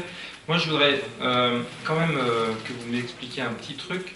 C'est qu'une entreprise, pour créer de la richesse, a besoin de matières premières. Cette matière première, en général, est puisée dans la terre, qui, je pense, a des richesses finies et qui, je pense, pourrait faire partie d'un bien universel. Oui, universel, je pense. Et du coup, comment une entreprise peut continuer à puiser un bien universel pour fonctionner sans reverser et répartir ce qu'elle puise voilà, en matière première? Je suis tout à fait d'accord avec vous, c'est la redevabilité qui aujourd'hui l'entreprise, et tout le monde est confronté à la finitude de la terre. Et donc clairement, nos ressources ne sont plus infinies, elles sont finies. Notre ère n'est plus favorable. Je pense que la solution, c'est l'économie circulaire, c'est-à-dire en faire en sorte qu'on dépense moins que ce qu'on... Enfin, on ait un bilan final, pas seulement en carbone, mais en termes d'input et d'output, de ce qui rentre et ce qui sort d'une machine économique, qui soit vertueux, qui soit positif. C'est l'économie circulaire, l'économie positive. Et moi, je pense que ça, c'est le rôle des entreprises, d'une part, de trouver les process pour ça, et de créer de la valeur pour ça, parce que créer de la valeur, c'est quand même de dire je paye mes salariés, je paye mes actionnaires, et je réinvestis dans les techniques du lendemain. Vous voyez, donc, moi, je suis tout à fait d'accord avec ça. Le fait de dire, et c'est ce que j'ai dit tout à l'heure sur les impacts négatifs, l'entreprise ne peut plus aujourd'hui dire je me contente de jeter à la rivière ou dans la nature, mais ça, en France, en Europe, c'est relativement contrôlé, mais allez voir en Chine, allez voir en Russie. Vous savez, en Russie, là, il y a paraît-il des Russes qui protestent à Arkhangelsk, là, sur le cercle arctique, parce qu'on va leur filer les ordures de Moscou parce qu'ils n'ont pas été capables de faire des usines de traitement de déchets à Moscou. Quelle transparence! Et qui a une influence sur la mairie de Moscou et sur Poutine? Pas moi, pas vous. Au moins en Occident, au moins en Europe. Et vive l'Europe, et vive le capitalisme européen, et vive la démocratie européenne. On peut dire, bah, vous polluez, cette centrale d'incinération à côté c'est pas bon. Il faut aller vers l'économie circulaire. Mais là où je me sépare de vous, c'est sur le bien commun. Le bien universel, qui serait nationalisé, si vous voulez, qui serait collectif, qui serait social. Pourquoi pas? Qui contrôle un bien socialisé? Qui parle au nom d'un bien socialisé? Ah non, pas vous. Les gens, non, des gens qui, au nom de l'intérêt général, disent voilà ce qui est bien, voilà ce qui n'est pas bien. Le problème du bien commun, c'est le problème de la socialisation des biens de production. On a connu ça, hein, le socialisme, on a connu ça. Moi, je pose attendez, je vais la logique du raisonnement. Quand vous avez un bien commun, il est géré par des gens au nom d'autres gens. Si ces gens-là sont bien contrôlés, je suis d'accord. Si ces gens-là s'autorisent de leur pouvoir, de leur lobbying, de leur technocratie, de leur réseau d'influence, moi je ne suis pas d'accord. Moi je dis une entreprise qui est privée, elle a des intérêts privés limités, ce qu'on appelle la responsabilité limitée. Donc elle travaille dans un cadre donné, et elle rend des comptes à des auditeurs, aux impôts, à l'État, voilà. Dès l'instant que vous avez un bien commun, ça peut être l'air, ça peut être la planète, qui contrôle le bien commun? Ah oui, sans doute. Mais il y aura fatalement une délégation. Cette délégation se fera comment et au nom de qui? Et admettons que, voilà.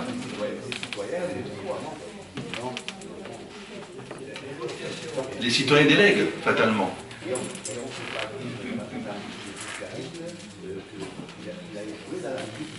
S'il vous plaît, Plus fort. Excusez-moi, mais il y a 4 autres questions, donc je voudrais quand même que les gens puissent les poser. Je suis désolé, excusez-moi. Donc, si Félix, Monsieur Dorès veut finir sa réponse. Non, je posais la question de la société. Parce que c'est un thème qui revient en ce moment, donc je pousse la logique. La socialisation des biens de production, on l'a vu fonctionner. Ce sont des gens qui décident au nom d'autres gens. En disant, voilà ce que c'est que le socialisme, le communisme, le bien public. Regardez M. Xi Jinping, parce qu'il y a quand même quelques États communistes encore sur la planète, il dit servir le peuple. Moi, je dirige la Chine et je gère le bien commun de la Chine au nom du peuple. Fabuleux. Oui, bon, d'accord. Moi, je préfère le peuple, je préfère la démocratie représentative occidentale, imparfaite. On délègue à des députés. Il y a des lobbies, il y a du débat, il y a des élections, il y a des scandales. C'est imparfait, mais au moins il y a une délégation, il y a un contrôle, il y a un débat public. C'est la démocratie grecque. Dans d'autres cas où vous avez des gens qui vous disent « j'agis au nom d'eux », vous savez, on a connu ça sous la Révolution française, au nom de l'humanité. Au nom de l'humanité. Au nom de l'humanité, vous faites beaucoup de choses. Au nom du bien, vous faites beaucoup de choses pas bien. Bonsoir. Du coup, on est dans un monde multilatéral un petit peu. Il y a les entreprises volent de continent en continent. Et quand elles s'implantent sur des continents, même que ce soit l'Europe, ça passe assez mal certaines fois. Donc il y a toujours, vous disiez, des ONG qui interviennent. Mais ces entreprises, elles rebondissent tout le temps, que ce soit pour la pollution. Quand on utilise des voitures électriques aujourd'hui, c'est pas non plus vert. Votre exemple est fantastique parce qu'il pose un problème de la voiture électrique. Qu'est-ce que le bien? Tout le monde va dire la voiture électrique, pas tout le monde. La doxa aujourd'hui, c'est dire, et moi j'ai pas la réponse, hein. J'essaie de poser en termes philosophiques de l'entreprise les problèmes. Je ne les résume pas. Je dis voilà, la voiture électrique, tout le monde dit que c'est bien. Ça émet moins de CO2. C'est silencieux, sauf qu'on s'aperçoit que le bilan, oui, quand elle roule, mais pour la fabriquer, le lithium, les métaux rares, tout ça, quel est le bilan final de la voiture électrique? C'est pas à moi de répondre. C'est à nous tous de répondre. Dans un débat comme le glyphosate, est-ce que c'est bon ou pas bon pour la planète, pour les plantes?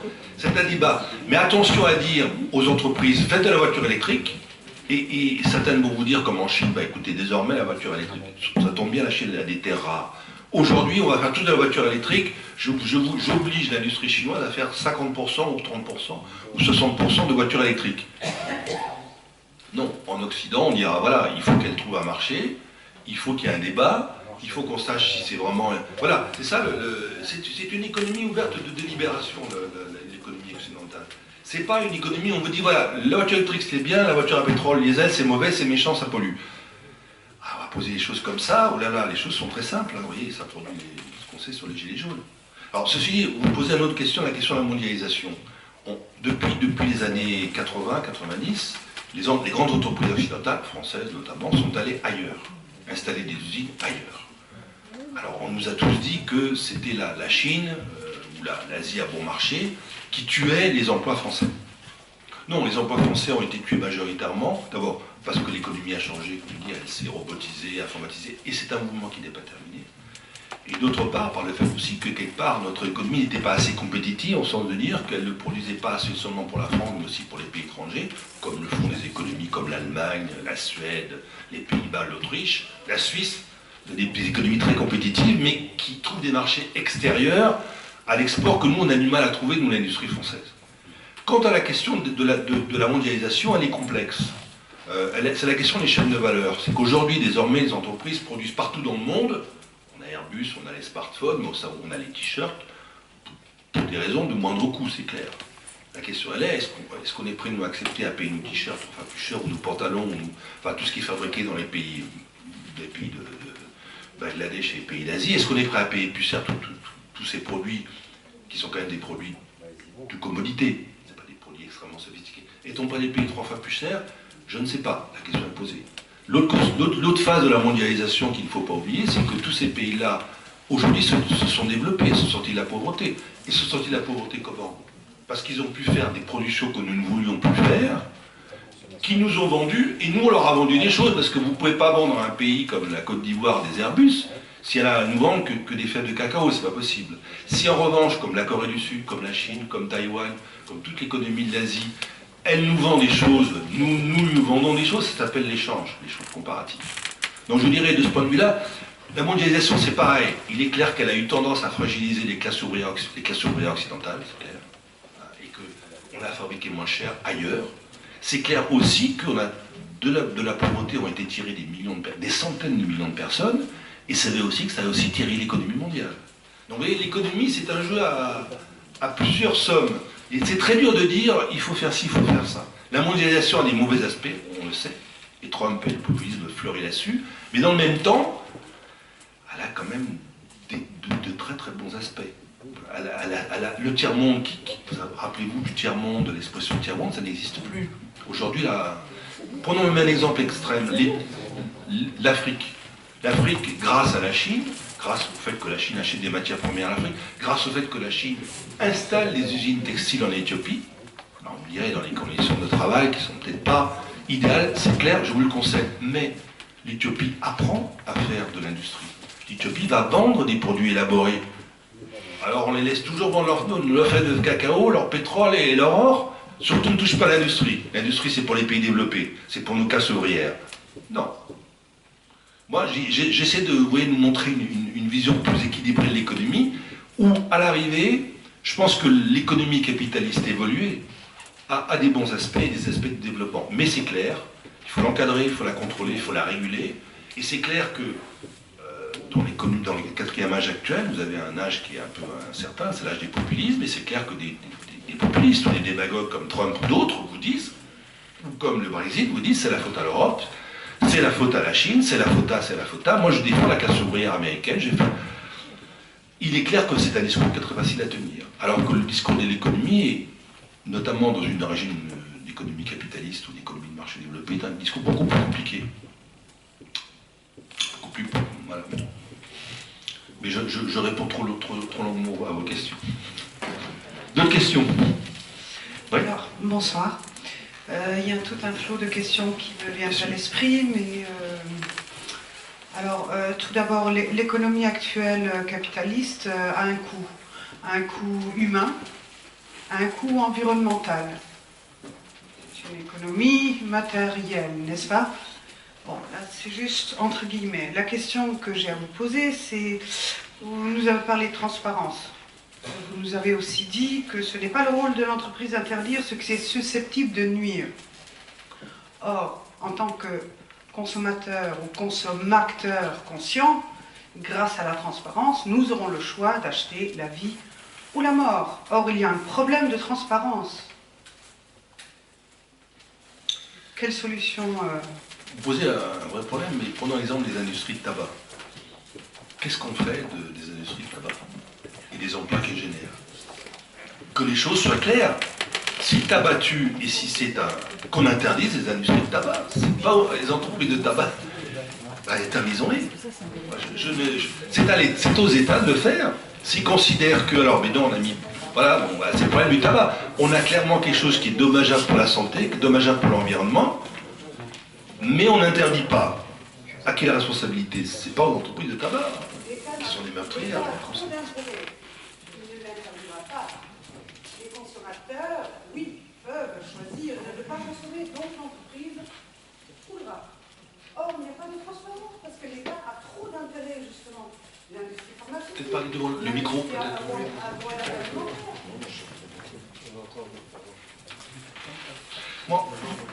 Moi j'ai envie de dire, moi je serais dans une logique, il est clair qu'il est facile de critiquer le capitalisme et que la tendance dominante depuis des années, ça consiste à dire que le capitalisme est mauvais, il faut le remplacer par quelque chose de mieux.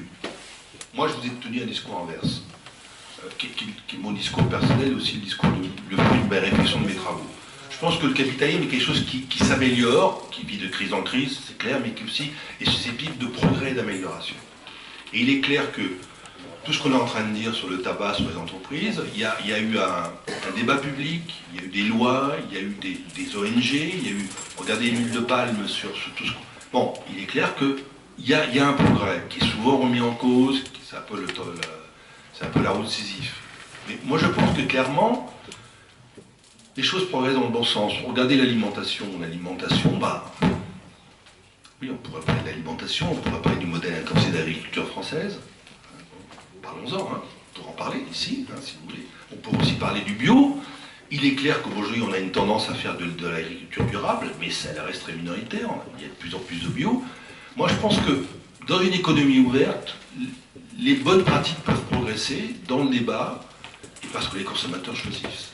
Personne n'oblige quelqu'un à acheter un paquet de tabac. C'est clair. Mais c'est clair que, de mon point de vue, on devrait interdire le tabac. On interdit bien les drogues douces, douces. Pourquoi ne pas interdire le tabac? Voilà. Et ça réglera le débat éthique sur est-ce que les entreprises doivent faire de l'argent en vendant des produits de mort? Mais on pourrait poser la question de ces industries d'armement. Oui, bon. Je crois que vous reconnaissez là que les entreprises, et en particulier les plus grosses entreprises, sont génératrices de crises économiques énormes. Vous venez de le reconnaître. Moi, ce que je voudrais vous poser comme question, c'est la différence, si vous faites une différence entre capitalisme et libéralisme. Oui, tout à fait. Écoutez, moi je suis surpris je suis pas surpris par cette vision très critique de l'entreprise que j'ai voulu contrecarrer ici, parce que quand même les grandes entreprises françaises, Total, L'Oréal, Schneider, LVMH, c'est pas mal de travailler chez LVMH, c'est pas mal, chez Hermès, chez L'Oréal, chez des grandes entreprises, on est bien payé, on est intéressé aux bénéfices, parce qu'il y a ce qu'on appelle la participation, on peut participer au capital. Alors, moi je suis frappé d'une chose, leur image reste relativement négative. Alors, on leur attribue tout le mal, bien sûr. Elles sont mal. C'est pas bien de gagner de l'argent. C'est très français. C'est pas bien de gagner de l'argent et de faire beaucoup d'argent. Prenez LVMH. LVMH produit intégralement ses produits de luxe en France. Crée l'emploi, je crois que c'est 1200 ou 1300 personnes par an en France, sont créées l'emploi en France. Fait travailler d'emplois qualifiés français. Les robes, les parfums. Bon, alors évidemment c'est au profit de ça, c'est au profit. Il y a une famille qui possède ça, mais quelque part, vous travaillez chez LVMH, possibilité de carrière, possibilité de changer, possibilité de se former. Moi je préférerais travailler chez LVMH que dans n'importe quelle PME au déficit, au fin fond de je ne sais où, ou être au chômage, sans qualification, dans une région du nord de la France. Alors moi je trouve ce discours sur les grandes entreprises françaises un petit peu décalé. Je vous le dis très clairement. Le deuxième, la différence entre capitalisme et libéralisme, oui je le fais très bien. C'est-à-dire que il y a des capitalismes sur la planète dont certains ne sont pas libéraux. Ils s'appellent russes, chinois, de certaine manière indiens, américains, si vous voulez. Bon, il y a des capitalismes qui ne sont pas le nôtre. Il est clair que, avons-nous envie de vivre dans ces capitalismes? Non. Nous vivons dans un espace de capitalisme qui est le capitalisme européen, qui a quand même été tempéré par un siècle de social-démocratie, un siècle de conquête sociale, un siècle d'État-providence, notamment depuis 1945, notamment depuis le Fordisme. C'est-à-dire que quelque part, il faut que... Moi, je pense que c'est un modèle imparfait, perfectible, qui vit des crises, mais qui mérite d'être compris avant et d'être défendu. Parce que si on dit, bon, arrêtons avec ce capitalisme et on l'emplace par quoi? Écoutez, moi je veux pas du capitalisme Poutine, je veux pas du capitalisme Xi Jinping et je veux pas du capitalisme Trump en Europe. Je trouve que le capitalisme européen est pas mal du tout, perfectible. Mais il est pas mal du tout. Il a fait pas mal de choses. Il est capable de progrès, il est capable de durabilité, il est capable de prendre en compte l'écologie. Il faut un peu le forcer. Vous voyez, je le trouve pas mal du tout, moi. Un tir au mieux que deux, tu l'auras. Je ne le remplace pas par quelque chose qui n'existe pas.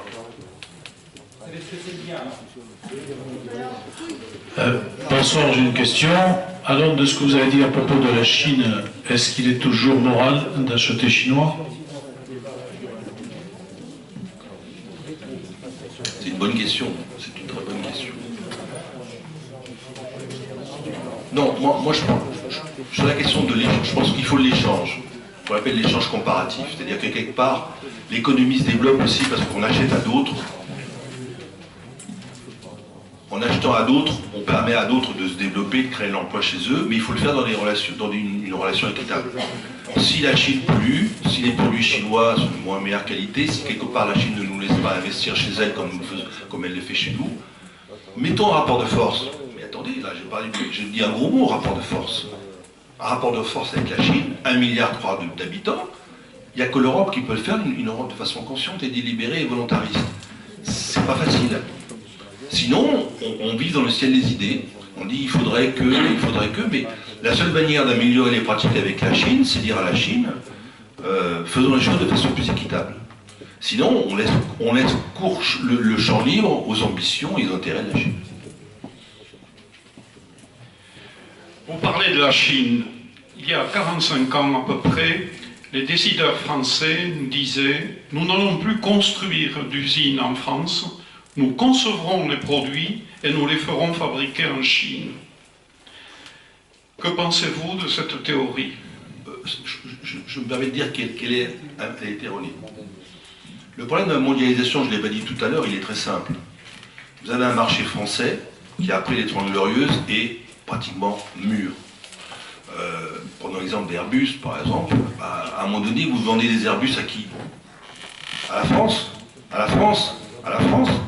Et le coût carbone de voler, de faire, ça a été le cas à un moment donné, vous savez, prenez l'avion entre Paris et Toulouse, prenez l'avion entre Paris et Marseille, 10 vols par jour. Non. À un moment donné, le marché domestique français et le marché européen est saturé. Et donc les espaces de développement, les nouveaux marchés n'étaient plus en France. Ils étaient ailleurs dans le monde. Il fallait aller les prendre. Sauf qu'on peut le faire de façon intelligente. Ce que font les Allemands en général, et ce que fait Airbus en particulier. Ça veut dire quoi? Pour fabriquer un Airbus, il faut des composants de partout dans le globe. Et à un bon rapport qualité-prix. Donc les composants d'Airbus viennent de partout sur la planète, y compris des États-Unis en particulier. Mais ils sont assemblés à Toulouse ou dans les usines allemandes. Alors vous me direz, mais l'usine de Tianjin, mais l'usine de Mobile, Alabama, c'est que Airbus a ouvert 2 usines d'assemblage, je n'ai pas dit de production, d'Airbus. En Chine, à Tianjin, c'est 2006, et à Mobile, c'est 2015-2016. J'en ai parlé un jour avec Jean-Pierre Raffarin, qui était Premier ministre, il m'avait dit, dans les années 2000, c'est l'époque de Chirac, Jean Raffarin, il n'y avait que Chirac et moi qui étions partisans pour construire l'usine de Tianjin, parce qu'on disait, vous comprenez, les Chinois vont tout nous voler, etc., puis ils ont imposé Tianjin, c'est de l'assemblage. Mais ceci dit, si vous voulez vendre des Airbus au marché chinois, il faut produire localement. C'est la vie, c'est un rapport de force, la vie c'est un rapport d'échange. Donc si Airbus met une usine en Chine, ou si Airbus, ou quand les entreprises françaises ou internationales mettent des usines ailleurs dans le monde, c'est pour desservir des marchés spécifiques, des grands marchés, qui se développent, qui ne sont plus les marchés européens ou les marchés français. Donc c'est bien, à condition de protéger sa chaîne de valeur, à condition de ne pas laisser, bien sûr, ces secrets de production être éventés, à condition de limiter ça à l'assemblage. Mais je dirais, c'est ce que les Allemands font très bien. Les Allemands font des chaînes de valeur, mais assemblent finalement, c'est le Made in Germany. L'assemblage se fait en Allemagne. La France, les entreprises françaises, le capitalisme français, a eu un peu trop tendance à faire de l'exportation d'usines telle qu'elle, et à ne pas soigner ces chaînes de valeur autant que le font les Allemands. Je pense que c'est pour répondre à votre question, une faiblesse française. Il faudrait qu'on fasse plus comme les Allemands, qui ont plus d'entreprises de taille moyenne, plus de Mittelstand, et qui font en sorte que quelque part, ça c'est peut-être fabriqué ailleurs, mais ça vient d'Allemagne.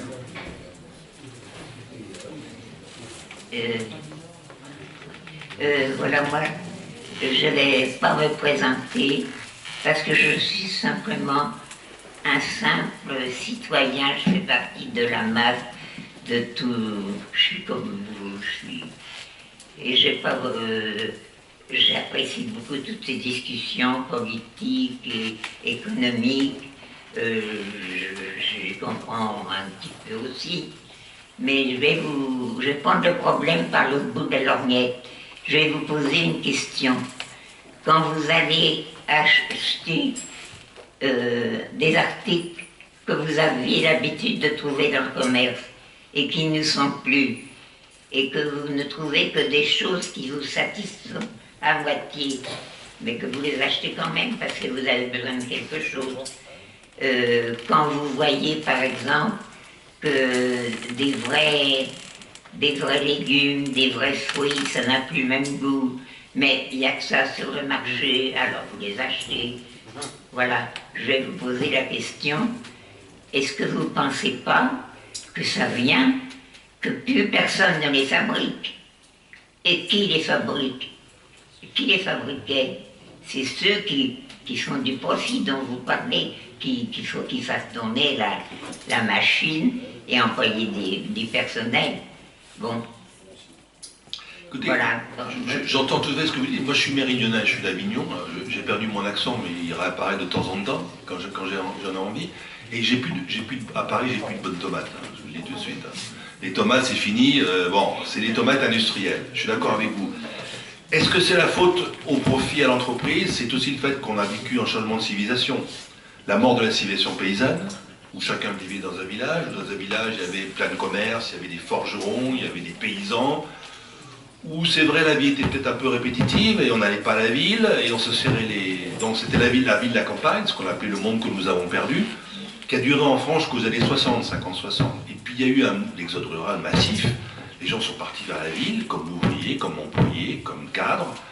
Et quand j'en parlais avec Jean-Pierre tout à l'heure, je ne sais pas pourquoi la conversation était partie là-dessus, c'est-à-dire qu'il n'y a plus beaucoup de commerce à Arzens, mais c'est partout pareil.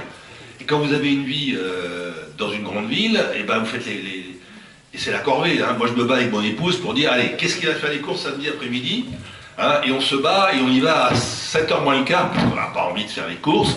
Et vous avez raison, c'est toujours le même supermarché, c'est toujours les mêmes produits, les fruits sont pas bons.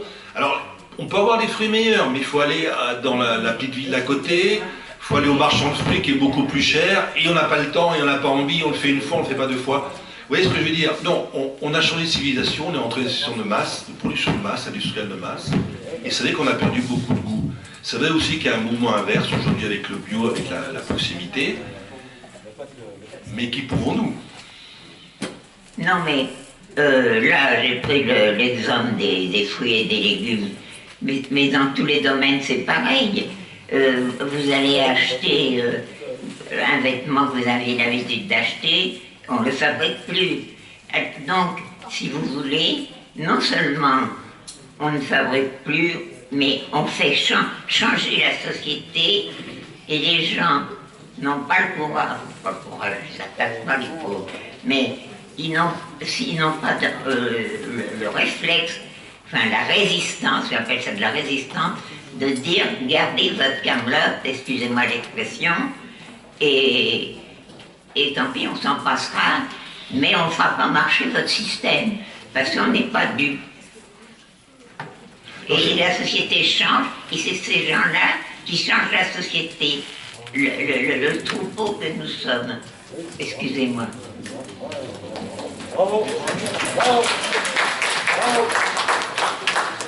Il y a du vrai dans ce que vous dites.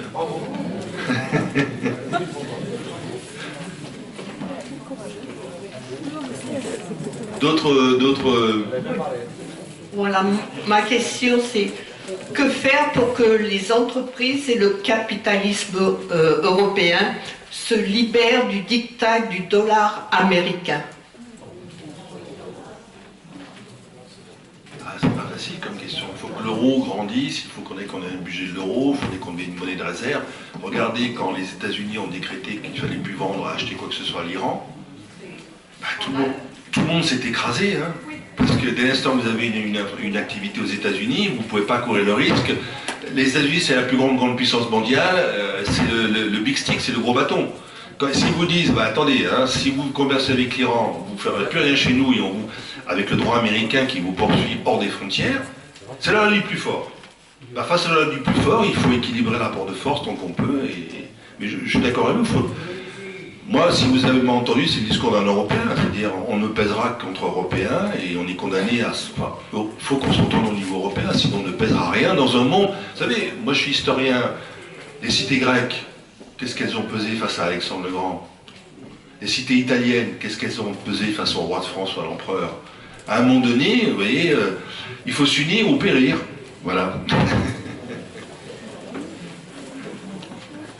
Bon, je crois que l'heure avance.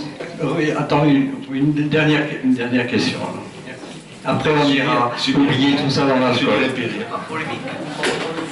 Pour en revenir au capitalisme, en fait, on va être bientôt sous une dictature de la finance mondiale, puisque les États-Unis, du moment que, comme vous dites, c'est la puissance internationale. Si nous ne sommes pas les États-Unis d'Europe, eh bien, on ne pourra pas faire le poids. Tant qu'on ne pourra pas fabriquer en autarcie dans l'Europe, on sera toujours tributaire ou des Chinois, ou des Indiens, ou des Russes, ou des Américains. J'entends votre question, mais pour conclure, moi j'ai proposé une sortie qui est de dire on peut faire du capitalisme actionnarial, donc financier, c'est le socle, créer la valeur, il faut créer de la valeur, mais une valeur élargie. Grâce à cette valeur, on peut faire du durable, du soutenable, du sociétal. C'est-à-dire, on peut faire l'un et l'autre. Pour moi, le profit n'est pas antinomique d'une bonne pratique. Le deuxième point important que je n'ai pas développé, mais qui est un point important, c'est l'échange. Je pense qu'en France, on ne comprend pas le commerce, on ne comprend pas l'échange. Le problème, c'est que ça a été dit par Adam Smith et Ricardo, excusez-moi de ces références, mais le commerce n'est pas un jeu à somme nulle. Quand vous échangez avec quelqu'un, il se crée de la valeur. Pourquoi? Parce que vous lui achetez quelque chose, que vous la meilleure exemple, et expliquer l'avantage comparatif à cette heure-ci de la soirée, c'est dire très difficile. Je prends un exemple, vous êtes un créateur de vêtements de couture, et vous avez à faire ces vêtements. Vous êtes un pays A, vous êtes un pays B. Si vous êtes le pays A qui crée les vêtements, et vous dites, je vais les faire aussi moi-même, qu'est-ce que vous laissez au pays B? Au deuxième pays? Rien. Il ne saura jamais faire. Vous le laissez dans le sous-développement, dans la sous-traitance, dans rien du tout. Si vous dites au pays B, tu vas fabriquer une partie de mes robes, une partie de mes pantalons, parce que tu sais le faire, je vais t'apprendre. Et pendant ce temps-là, le temps que je gagne à ne pas fabriquer moi-même les robes et les pantalons, je vais le faire à d'autres modèles. L'exemple classique, c'est quand vous êtes un avocat, un médecin, vous pouvez faire le travail d'une assistante. Mais si vous déléguez votre travail à des assistants ou à des aides, votre travail est beaucoup plus précieux si vous vous concentrez sur lui. C'est la même chose.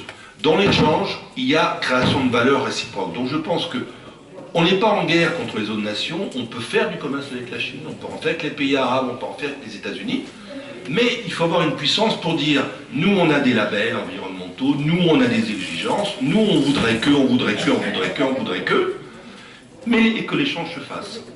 Achetez le champagne, on vous achètera un peu de vin californien.